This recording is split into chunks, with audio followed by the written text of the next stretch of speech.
ಅರ್ಥಗಳನ್ನು ತೆಗೆದುಕೊಳ್ಳಿ.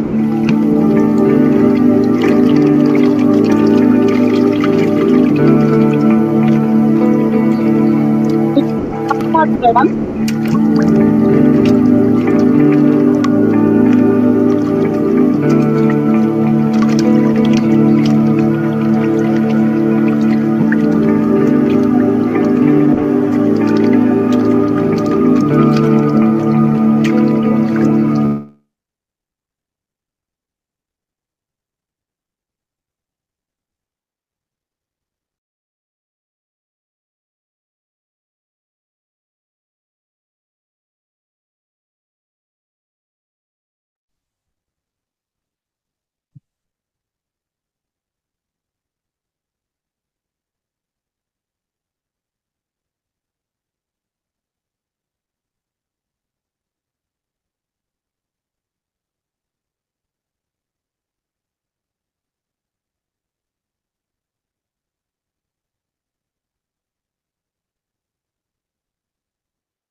ಮಾಸ್ಟರ್ ಅದ್ಭುತವಾದ ಧ್ಯಾನ ಸಾಧನೆ ಬಂದಿರುವಂತಹ ಮಾಸ್ಟರ್ಸ್ ಎಲ್ಲರಿಗೂ ಆತ್ಮಪೂರ್ವಕವಾದ ಪ್ರಣಾಮಗಳು.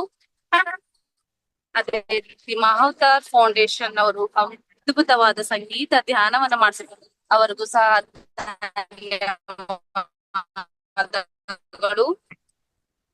ಸಾರಿ ಮಾಸ್ಟರ್, ದಯವಿಟ್ಟು ಕ್ಷಮೆ ಇರಲಿ.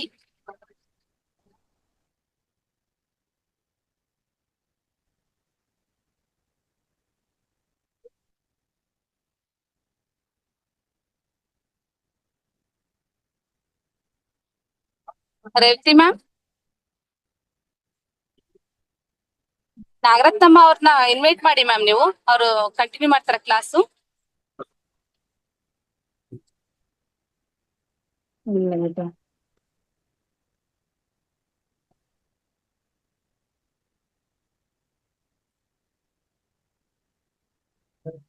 ಇಂದಿನ ಅತಿಥಿಯಾದ ನಾಗರತ್ನಮ್ಮ ಮೇಡಮ್ ಅವರಿಗೆ ನಮ್ಮ ವೇದಿಕೆಗೆ ಆತ್ಮೀಯವಾದ ಸ್ವಾಗತವನ್ನ ಕೊಡ್ತೇನೆ. ತಾವು ತಮ್ಮ ಜ್ಞಾನ ಹಂಚಿಕೆಯನ್ನ ಮುಂದುವರಬೇಕು ಅಂತ ಕೇಳ್ಕೊಳ್ತೇನೆ. ನೆಕ್ಸ್ಟ್ ವಿಜಯಲಕ್ಷ್ಮಿ ಮೇಡಮ್ ಇನ್ವೈಟ್ ಮಾಡ್ಬಿಡಿ. ನಮಸ್ತೆ ಮೇಡಮ್, ಕೇಳಿಸ್ತಾ ಇದೆಯಾ? ಮ್ಯಾಮ್ ಕೇಳಿಸ್ತಿದೆ ಮ್ಯಾಮ್.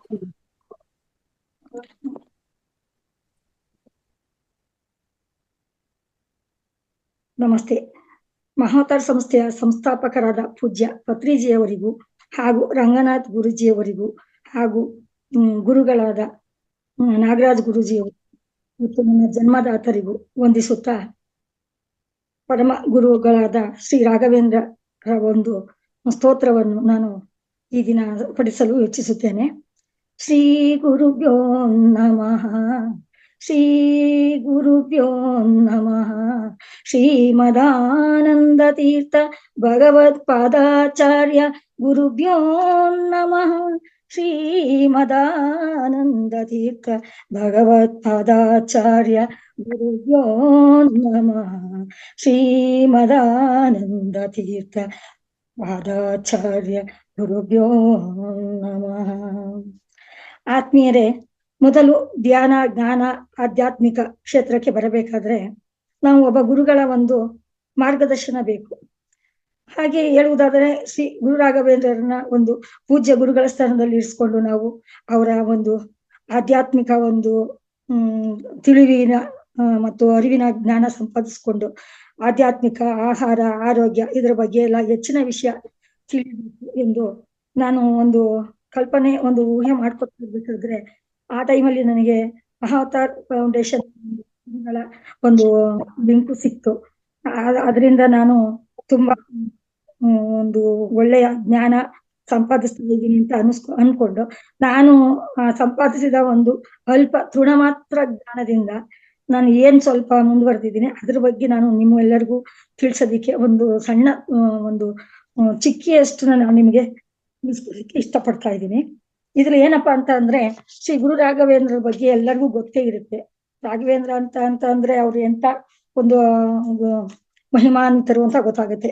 ಆ ಮಹಿಮಾನ್ವಿತರ ಹಿನ್ನೆಲೆ ಸುಮಾರು ತುಂಬಾ ಇದೆ. ಇವಾಗ ಅದನ್ನೆಲ್ಲ ಹೇಳೋದಕ್ಕೆ ಸಮಯಾವಕಾಶ ಇರಲ್ಲ. ಅವರು ರಾಘವೇಂದ್ರ ರಾಯರು ಅವರು ಒಂದು ಇದಕ್ಕೆ ಬೃಂದಾವನಕ್ಕೆ ಪ್ರವೇಶ ಮಾಡ್ಬೇಕಾದ್ರೆ ಅವರ ಒಬ್ಬ ಶಿಷ್ಯರು ಏನ್ ಮಾಡ್ತಾರೆ, ಅಪ್ಪಣ್ಣಾಚಾರ್ಯರು ಅಂತ ಅವ್ರ ಶಿಷ್ಯರು ಇರ್ತಾರೆ. ಆ ಶಿಷ್ಯರಿಗೆ ಅವರು ಏನೋ ಕಾರ್ಯನಿಮಿತ್ತ ಹೊರಗಡೆ ಹೋಗಿರ್ತಾರೆ. ಅವ್ರಿಗೆ ಈ ವಿಷಯ ಗೊತ್ತಾದ ತಕ್ಷಣ ಆ ನದಿನಲ್ಲಿ ತುಂಬಾ ನೀರು ತುಂಬಿಕೊಂಡಿರುತ್ತೆ. ಆ ತರ ಟೈಮಲ್ಲಿ ಕೂಡ ಅವರು ಬಂದು ಅವರ ಬಗ್ಗೆ ಒಂದು ಸ್ತೋತ್ರ ಹೇಳ್ತಾರೆ. ಆ ಸ್ತೋತ್ರ ಏನು ಅಂದ್ರೆ ಶ್ರೀ ಪೂರ್ಣಬೋಧ ಗುರುತೀರ್ಥ ಪಯೋಧಿಪಾರ ಅಂತ ಒಂದು ಸ್ತೋತ್ರ ಹೇಳ್ಕೊಂಡು ಬರ್ತಾ ಇರ್ತಾರೆ. ಅಷ್ಟರಲ್ಲಿ ನದಿ ತುಂಬಾ ಬಂದ್ಬಿಟ್ಟು ಅವ್ರಿಗೆ ಅವರ ಒಂದು ಬೃಂದಾವನದ ಹತ್ರ ಸೇರಕ್ಕೆ ಆಗಿರಲ್ಲ.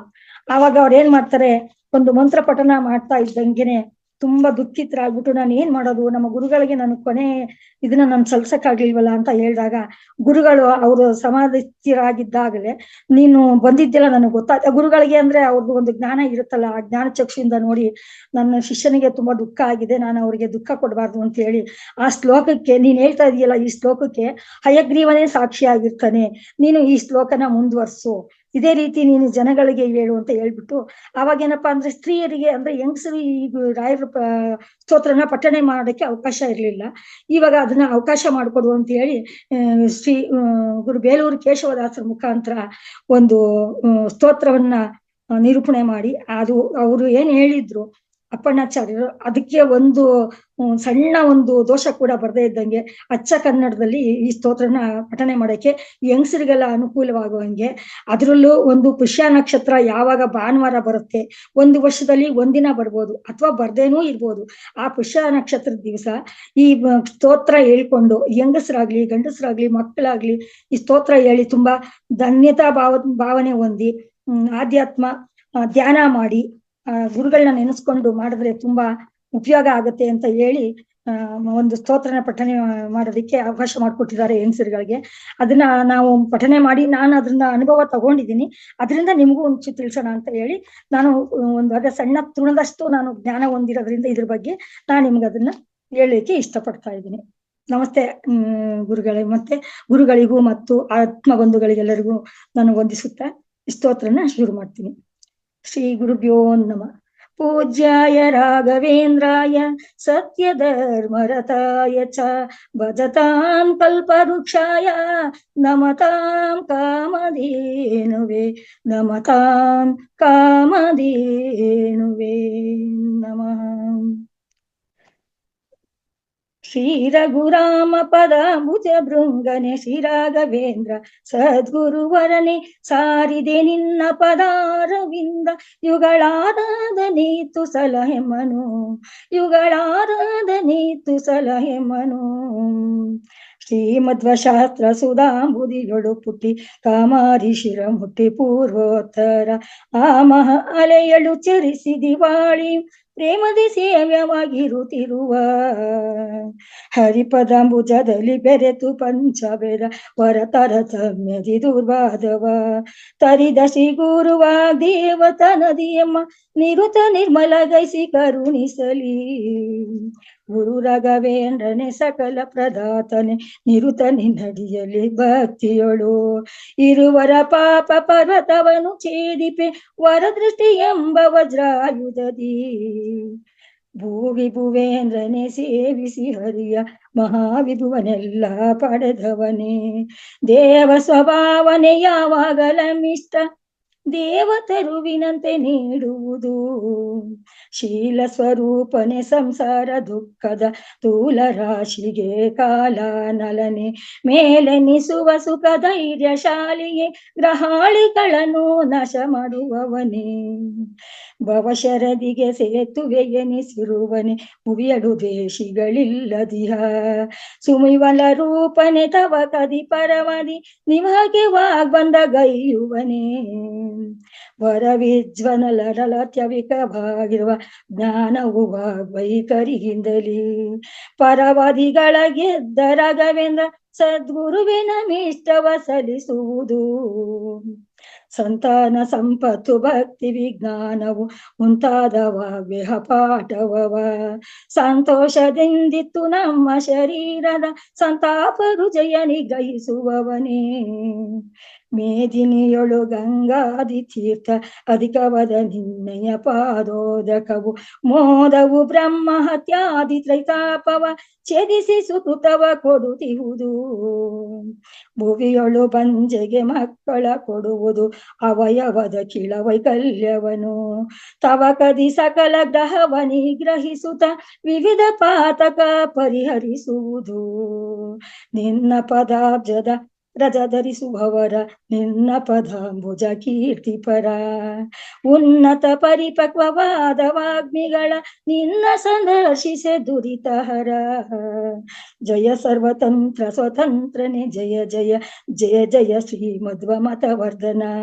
ಜಯ ವಿಜಯೀಂದ್ರರ ಕರ ಕಮಲ ಸಂಜಾತ ಜಯತು ಸುಧೀಂದ್ರರ ವರ ಪುತ್ರನೇ.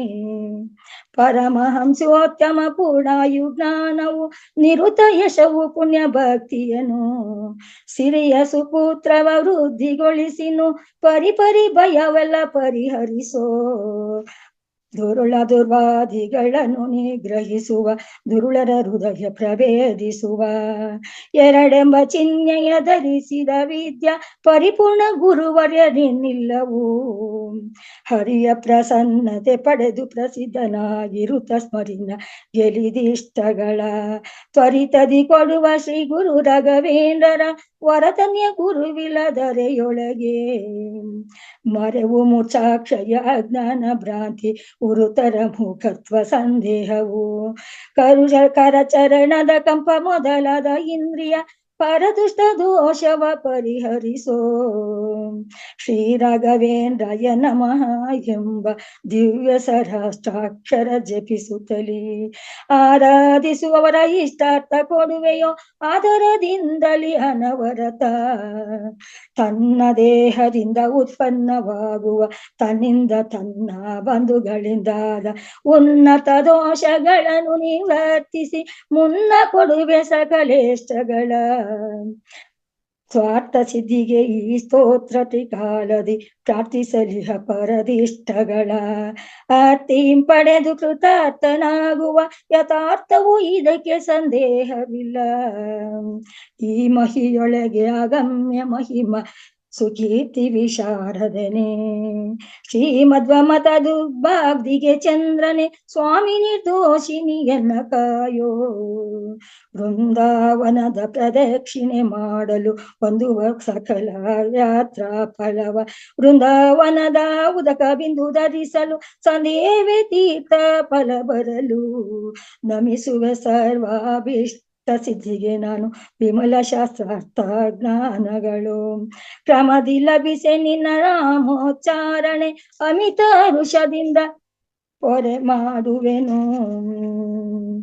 ಪರಿಪರಿ ದುಃಖದಿ ಪರಿಪೂರ್ಣವಾಗಿರುವ ಗುರುತರ ಗಂಭೀರವಾಗಿರುವ ಅರಿಯಲ್ಲ ಸದಳ ಪಾತಾಳವು ಉತ್ತರಿಸಲ ಸಾಧ್ಯವು ಸಮವಿಲ್ಲದ ನಿರುತ ದೋಷಗಳೆಂಬ ಜಲಪಿಶಾಚಿಗಳಿಂದ ಬೆರಿತರಿ ಷಡ್ವರ್ಗ ತರಂಗದಿ ಪರಿಮಿತಿ ಇಲ್ಲದ ಭಯ ಸಮೂಹವೇ ಬಿಳಿನುರೆಯೂ ವ್ಯಸನಗವಾದವದ ಎಂದಿಗೂ ಹಿಂಗದ ವಿಷ ಜಲವಿರುತ್ತಿರುವ ಬಂಧಕವಾದ ಸಂಸಾರವೆಂಬ ಸಿಂಧುವಿನಳು ಬಿದ್ದು ಮಗ್ನನಾದೆ ರಾಘವೇಂದ್ರ ಗುರುವೆಯನ್ನನು ಧರಿಸೋ. ನಿಷ್ಠೆಯಿಂದಲೇ ಸ್ತೋತ್ರ ಮಾಡಲಷ್ಟಾದಶ ಪುಷ್ಟಾಂತ ಮೂಕ ಬದಿರತ್ವಹರ ಸೃಷ್ಟಿಯೊಳಗೆ ಪೂರ್ಣಾಯು ಸಂಪತ್ತಿ ಸೃಷ್ಟ ಸುಖಗಳನ್ನಿತ್ತು ಸಲಹುವೆಯೋ. ಮುದದಿ ಸ್ತೋತ್ರ ವಿಮತಿಂತ್ರವಾದ ಉದಕ ಪ್ರಶನದಿಂದ ಉದರದೊಳು ಉದುಭವಿಸಿದ ಮಹಾರೋಗಗಳೆಲ್ಲವೂ ಅಧಿಕ ಶೀಘ್ರದಿ ನಾಶವಾಗುವವು. ವೃಂದಾವನದ ಬಳಿ ಸ್ತೋತ್ರ ಪ್ರದಕ್ಷಿಣೆಯಿಂದ ವಂದಿಸೆ ಕುಂಠನಾದವನು. ಚಂದದಿ ನಡೆಯುವ ಶಕ್ತಿಯ ಕಾಲಳು ಹೊಂದುವ ಗುರುವಿನ ಅನುಗ್ರಹದಿ. ರವಿ ಶಶಿ ಗ್ರಹಣವು ಪುಷ್ಕದಿ ದಿನದಲ್ಲಿ ಸ್ತವನವ 108 ಸಲ ಮಾಡಲು. ತವಕದಿಂದಲಿ ಪುತಬೇತ ಪಿಶಾಚಿಯ ವಿವಿಧ ಬಾಧೆಗಳೆಲ್ಲ ಪರಿಹಾರವು.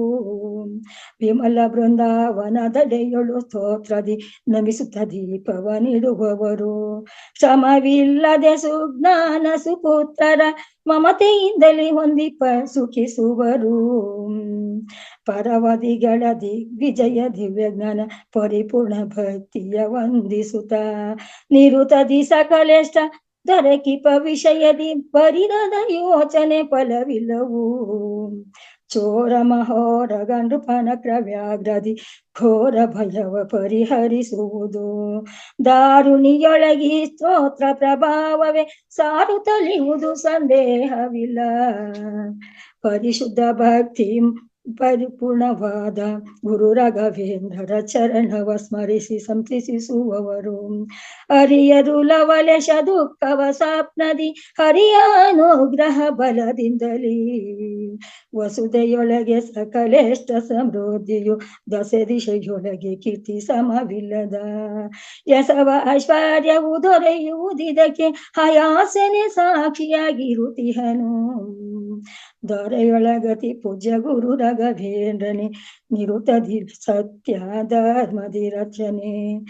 ಸ್ಮರಿಸುವವರಿಗೆ ಸುರತರು ನಮಿಪರಿಗೆ ಸುರಭಿ ಎನಿಸಿ ನಿತ್ಯ ಪೊರೆಯುವನೇ.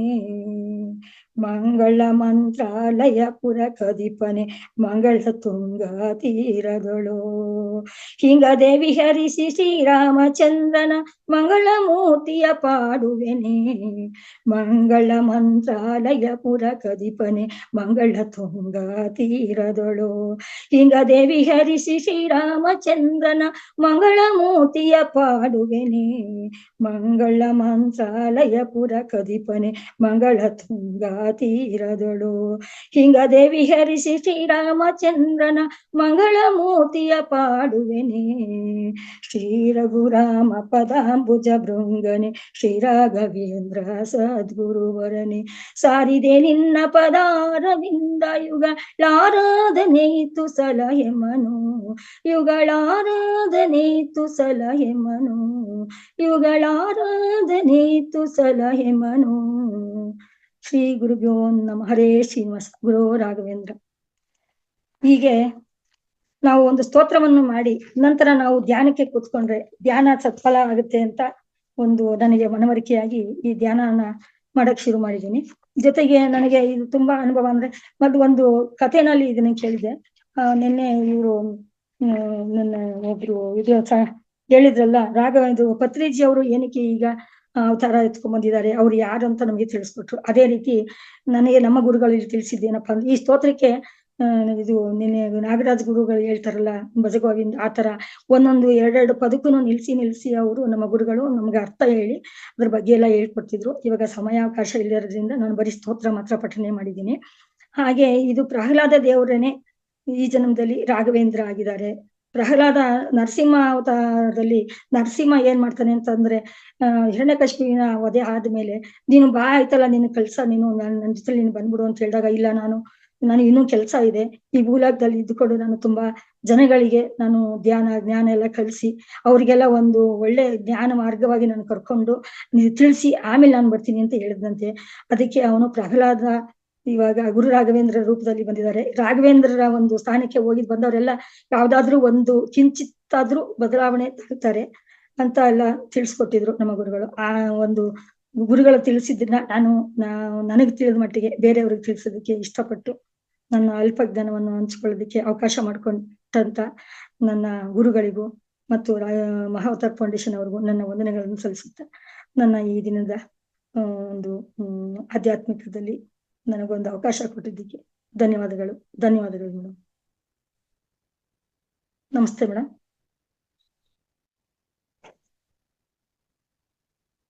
ನಮಸ್ತೆ madam. Yes, thank you madam. ಅದ್ಭುತವಾಗಿತ್ತು ನಿಮ್ಮ ವಾಚನ. ಬಹಳ ಖುಷಿ ಆಯ್ತು. ಹೇಳಕ್ಕೆ ಅಂದ್ರೆ ಕೆಲವೊಂದು ಪದಗಳು ಅರ್ಥ ಆಗದೆ ಇದ್ರು ಕೂಡ ಸಂಸ್ಕೃತ ಭಾಷೆಯಲ್ಲಿ ಇದ್ರು ಕೂಡ ಅದನ್ನ ಮುಂದಿನ ಪದ ಹೇಳಿದಾಗ ಅದರ ವಾಚನ ಏನು, ಅದರ ಅರ್ಥ ಏನು ಅಂತಕ್ಕಂಥದ್ದು ಗುರು ರಾಘವೇಂದ್ರ ಅನುಗ್ರಹವನ್ನ ನಮ್ಮೆಲ್ಲರಿಗೂ ಕೂಡ ಇವತ್ತು ದಯಪಾಲಿಸಿದಿರ. ಎಲ್ಲರ ಪರವಾಗಿ ಅನಂತ ಅನಂತ ಧನ್ಯವಾದಗಳು ಮೇಡಮ್ ತಮಗೆ. ಎಸ್ ನಮಸ್ತೆ. ಎಸ್, ಈ ಒಂದು ಸೆಷನ್ ಬಗ್ಗೆ ಯಾರಾದ್ರೂ ಒಬ್ರು ಏನಾದ್ರು ಅನಿಸಿಕೆ ಅಭಿಪ್ರಾಯಗಳನ್ನ ಹೇಳಕ್ ಇಷ್ಟಪಡ್ತೀರಾ? ಒಬ್ರಿಗೆ ಮಾತ್ರ ಅವಕಾಶ ಇದೆ. ಕಪ್ಲಿ ಪ್ರಕಾಶ್ ಅವರಿಗೆ ಅವಕಾಶ ಇವಾಗ. ಎಸ್, ಮಾತಾಡ್ಬೋದು ತಾವು. ಹಲೋ. ಎಸ್, ಮಾತಾಡಿ ಸರ್, ಕೇಳ್ತಾ ಇದೆ. ನಮಸ್ತೆ ಸರ್, ನಾನು ಒಂದು ಇದು ಪೂಜಾ ಮಂತ್ರ ಹೇಳ್ತೇನೆ. ಎಷ್ಟೊತ್ತಾಗ್ಬೋದ್ರಿ? ಬಹುಶಃ ಇನ್ನು ಇಬ್ರು ಮಾಸ್ಟರ್ ಮಾತಾಡೋದಿದ್ದಾರೆ. ಅದ ಒಂದು 5 minutes ಆಗ್ಬೋದು, 4 minutes ಆಗ್ಬೋದು. ಅಂದ್ರೆ ಇಬ್ರು ಮಾಸ್ಟರ್ ಇದ್ದಾರೆ. ಲಾಸ್ಟ್ ಮಾಡ್ಬೋದ್ರಾ? ಅವ್ರದ್ದು ಮುಗಿಸ್ಬಿಟ್ಟು ಪಾಪ ಅವ್ರಿಗೆ ಇನ್ವೈಟ್ ಮಾಡಿದ್ರಿ. ಓಕೆ, ಆಯ್ತು, ಅವಶ್ಯವಾಗಿ ಅವಕಾಶ ಕೊಡ್ತೇವೆ. ಸಾರಿ, ಯಾಕಂದ್ರೆ ಇಬ್ರು ಇನ್ವೈಟ್ ಮಾಡಿದ್ದೇವೆ ಈಗ, ಅವ್ರಿಗೆ ಅವಕಾಶ ಕೊಡಬೇಕಾಗಿದೆ ಅದಕ್ಕೆ. ಆಗ್ಲಿ. Yes, thank you sir. Thank you. Yes, next session ನಡೆಸಲಿಕ್ಕೆ ನಮ್ಮ ವಿಜಯಲಕ್ಷ್ಮಿ ಮೇಡಮ್ ಅವ್ರೀಗ ರೆಡಿ ಆಗಿದ್ದಾರೆ. Yes, welcome madam. ತಾವು ಕೂಡ ಈ ಒಂದು ಮಹಾವತಾರ ಫೌಂಡೇಶನ್ಗೆ ಹಲವಾರು ದಿನಗಳಿಂದ ತಮ್ಮ ಒಂದು ಜ್ಞಾನವನ್ನು ದಾರಿ ಎರಿತಾ ಇದ್ದೀರಾ. ಇವತ್ತು ಕೂಡ ತಾವು ಅವಕಾಶ ತಗೊಂಡು ಬಂದಿದ್ದೀರಾ. ನಿಮ್ಮ ಒಂದು ಜ್ಞಾನ ಕೇಳಲಿಕ್ಕೆ ನಾವು ಕೂಡ ಕಾತರಾಗಿದ್ದೀವಿ. ಎಸ್, ಎಲ್ಲರ ಪರವಾಗಿ ಮಹಾವತಾರ ಫೌಂಡೇಶನ್ ಪರವಾಗಿ ತಮಗೆ ಅದ್ಭುತವಾದ ಒಂದು ಸ್ವಾಗತ ಮೇಡಮ್. ಎಸ್, ತಾವು ಮುಂದುವರಿಸಬಹುದು. ಅನ್ಮ್ಯೂಟ್ ಮಾಡ್ಕೊಳ್ಳಿ ಮೇಡಮ್ ತಾವೇ. Thank you sir. Thank you almost. ಕೇಳಿಸ್ತಾ ಇದೆ ಸರ್? ಕೇಳ್ತಾ ಇದೆ, ಕಂಟಿನ್ಯೂ ಮಾಡಿ. ನಮಸ್ತೆ. ಇಡೀ ಜಗತ್ತಿಗೆ ಜ್ಞಾನ ಧ್ಯಾನವನ್ನ ಪ್ರಸಾರ ಮಾಡಿದಂತ ಬ್ರಹ್ಮಶ್ರೀ ಪಿತಾಮಹ ಪತ್ರಿಜಿ ಗುರುಗಳಿಗೆ, ಸ್ವರ್ಣಮಾಲಾ ಅಮ್ಮನವರಿಗೆ, ಮಹಾವತಾರ್ ಬಾಬಾಜಿ ಅವರಿಗೆ, ನನ್ನ ತಂದೆ ತಾಯಿಗಳಿಗೆ, ಈ ಜ್ಞಾನ ಹಂಚಿಕೆ ಕಾರ್ಯಕ್ರಮಕ್ಕಾಗಿ ವೇದಿಕೆಯನ್ನು ಸೃಷ್ಟಿ ಮಾಡಿರ್ತಕ್ಕಂಥ ಪರಮೋಚ್ಚ ಗುರುಗಳಿಗೆ, ಧ್ಯಾನ ಮಾರ್ಗಕ್ಕೆ ಕರೆತಂದ ಸೋದರಿ ಮಂಜುಳಾರವರಿಗೆ, ಧ್ಯಾನ ಮಾರ್ಗದಲ್ಲಿರ್ತಕ್ಕಂಥ ಎಲ್ಲ ದೇವರುಗಳಿಗೂ ನಮಿಸುತ್ತಾ ನನ್ನ ಜ್ಞಾನ ಹಂಚಿಕೆ ಕಾರ್ಯಕ್ರಮವನ್ನ ಪ್ರಾರಂಭ ಮಾಡ್ತಿದ್ದೇನೆ ಮಾಸ್ಟರ್ಸ್. ಇವತ್ತಿನ ಸಮಗ್ರ ಜೀವನ ಶೈಲಿಯಲ್ಲಿ ಒಂದು ಪುಟ್ಟದಾಗಿ ನಾನು ಯಾರು ಅಂತಕ್ಕಂಥ ವಿಷಯದ ಬಗ್ಗೆ ನಾವು ಎಷ್ಟರ ಮಟ್ಟಿಗೆ ನಮ್ಮ ಗಮನವನ್ನ ಹರಿಸ್ಬೇಕು ಅನ್ನೋದ್ರ ಬಗ್ಗೆ ನಿಮಗೆ ನಾನು ಯಾರು ಅನ್ನೋ ಪ್ರಶ್ನೆಯನ್ನ ಪ್ರತಿ ಅವರ ಬಳಿ ಓದಂತವರಿಗೆಲ್ಲರಿಗೂ ಕೇಳ್ತಿದ್ದಂತಹ ಮಹರ್ಷಿ ರಮಣರವರ ಬಗ್ಗೆ ನಿಮ್ಗೆ ಈಗಾಗ್ಲೇ ಎಲ್ಲ ತಿಳಿದಿರ್ತೀರ ಮಾಸ್ಟರ್ಸ್. ಆದ್ರೂ ಕೂಡ ಇವತ್ತು ಅದ್ರ ಬಗ್ಗೆ ಸ್ವಲ್ಪ ತಿಳಿತಾ ಹೋಗೋಣ ಮಾಸ್ಟರ್ಸ್. ಓಂ ನಮೋ ಭಗವತೆ ಶ್ರೀ ರಮಣಾಯ. ನಾನು ಯಾರು ಅಂತಕ್ಕಂಥದ್ದು, ಸಕಲ ಜೀವಿಗಳಿಗೂ ದುಃಖ ಎನ್ನುವುದಿಲ್ಲದೆ ಯಾವಾಗ್ಲೂ ಸುಖವಾಗಿರ್ಬೇಕು ಅಂತಾನೆ ಬಯಸ್ತಾ ಇರ್ತವೆ ಪ್ರತಿಯೊಬ್ರು. ಅಂತ ಜೀವಿಯಲ್ಲಿ ಮಾನವ ಜೀವಿ ಅಂತೂ ಆ ಸುಖವನ್ನ ಬಯಸೋದ್ರಲ್ಲಿ, ಸುಖವನ್ನ ಪಡೆಯೋದ್ರಲ್ಲಿ ಉನ್ನತ ಸ್ಥಾನದಲ್ಲಿ ನಿಂತಿರ್ತಾನೆ ಪ್ರತಿ ಕ್ಷಣನೂ ಕೂಡ. ಪ್ರತಿಯೊಬ್ಬರಿಗೂ ತಮ್ಮಲ್ಲಿ ಪರಮ ಪ್ರೀತಿ ಇರುವುದು ಕಂಡು ಬರುತ್ತದೆ. ನಮ್ಮಲ್ಲಿ ಹೆಚ್ಚು ಪ್ರೀತಿ ಅನುಕಂಪ ಇದ್ದಾಗ ನಾವು ಅದನ್ನ ಆಕರ್ಷಣೆ ಮಾಡ್ತೀವಿ ಹೆಚ್ಚಿನದಾಗಿ. ಆ ಪ್ರೀತಿಗೆ ಸುಖವೇ ಕಾರಣವಾಗಿರುವುದರಿಂದ ಈ ಮನಸ್ಸಿಲ್ಲದ ಸ್ಥಿತಿಯನ್ನ, ಅಂದ್ರೆ ಸುಷುಪ್ತ ಸ್ಥಿತಿ, ಪ್ರತಿ ದಿವಸವೂ ನಾವು ಅನುಭವಿಸ್ತಿರುವ ನಿಜ ಸ್ವಭಾವದ ಸುಖವನ್ನ ಪಡಿಲಿಕ್ಕೆ ತನ್ನನ್ನು ತಾನು ಅರಿತುಕೊಳ್ತಕ್ಕಂಥದ್ದು ಅವಶ್ಯಕ. ಇದಕ್ಕೋಸ್ಕರ ನಾನು ಯಾರು ಎನ್ನುವ ಜ್ಞಾನ ವಿಚಾರವೇ ಮುಖ್ಯವಾದ ಸಾಧನೆ. ನಾನು ಯಾರು ಅಂತಕ್ಕಂಥ ತಿಳಿತಕ್ಕಂಥ ಜ್ಞಾನ ವಿಚಾರ ಇದೆಯಲ್ಲ ಮಾಸ್ಟರ್ಸ್, ಅದೇನೆ ಬಹಳ ಮುಖ್ಯವಾದಂತ ಸಾಧನೆ. ಹಾಗಾದ್ರೆ ನಾವು ಪ್ರತಿ ಕ್ಷಣನೂ ನಾನು ಯಾರು ಅಂತ ನಮ್ಗೆ ನಾವೇ ಪ್ರಶ್ನೆ ಮಾಡ್ಕೊಂಡಾಗ ಏನಂತ ಉತ್ತರಗಳು ಸಿಗ್ತದೆ, ಏನೇನ್ ದಾಟಿ ಹೋದಾಗ ನಾನು ಅಂತಕ್ಕಂಥದನ್ನ ನಾವು ತಲುಪಲಿಕ್ಕೆ ಸಾಧ್ಯ ಅಂತಕ್ಕಂಥದನ್ನ ಗಮನಿಸ್ತಾ ಹೋಗೋಣ ಮಾಸ್ಟರ್ಸ್.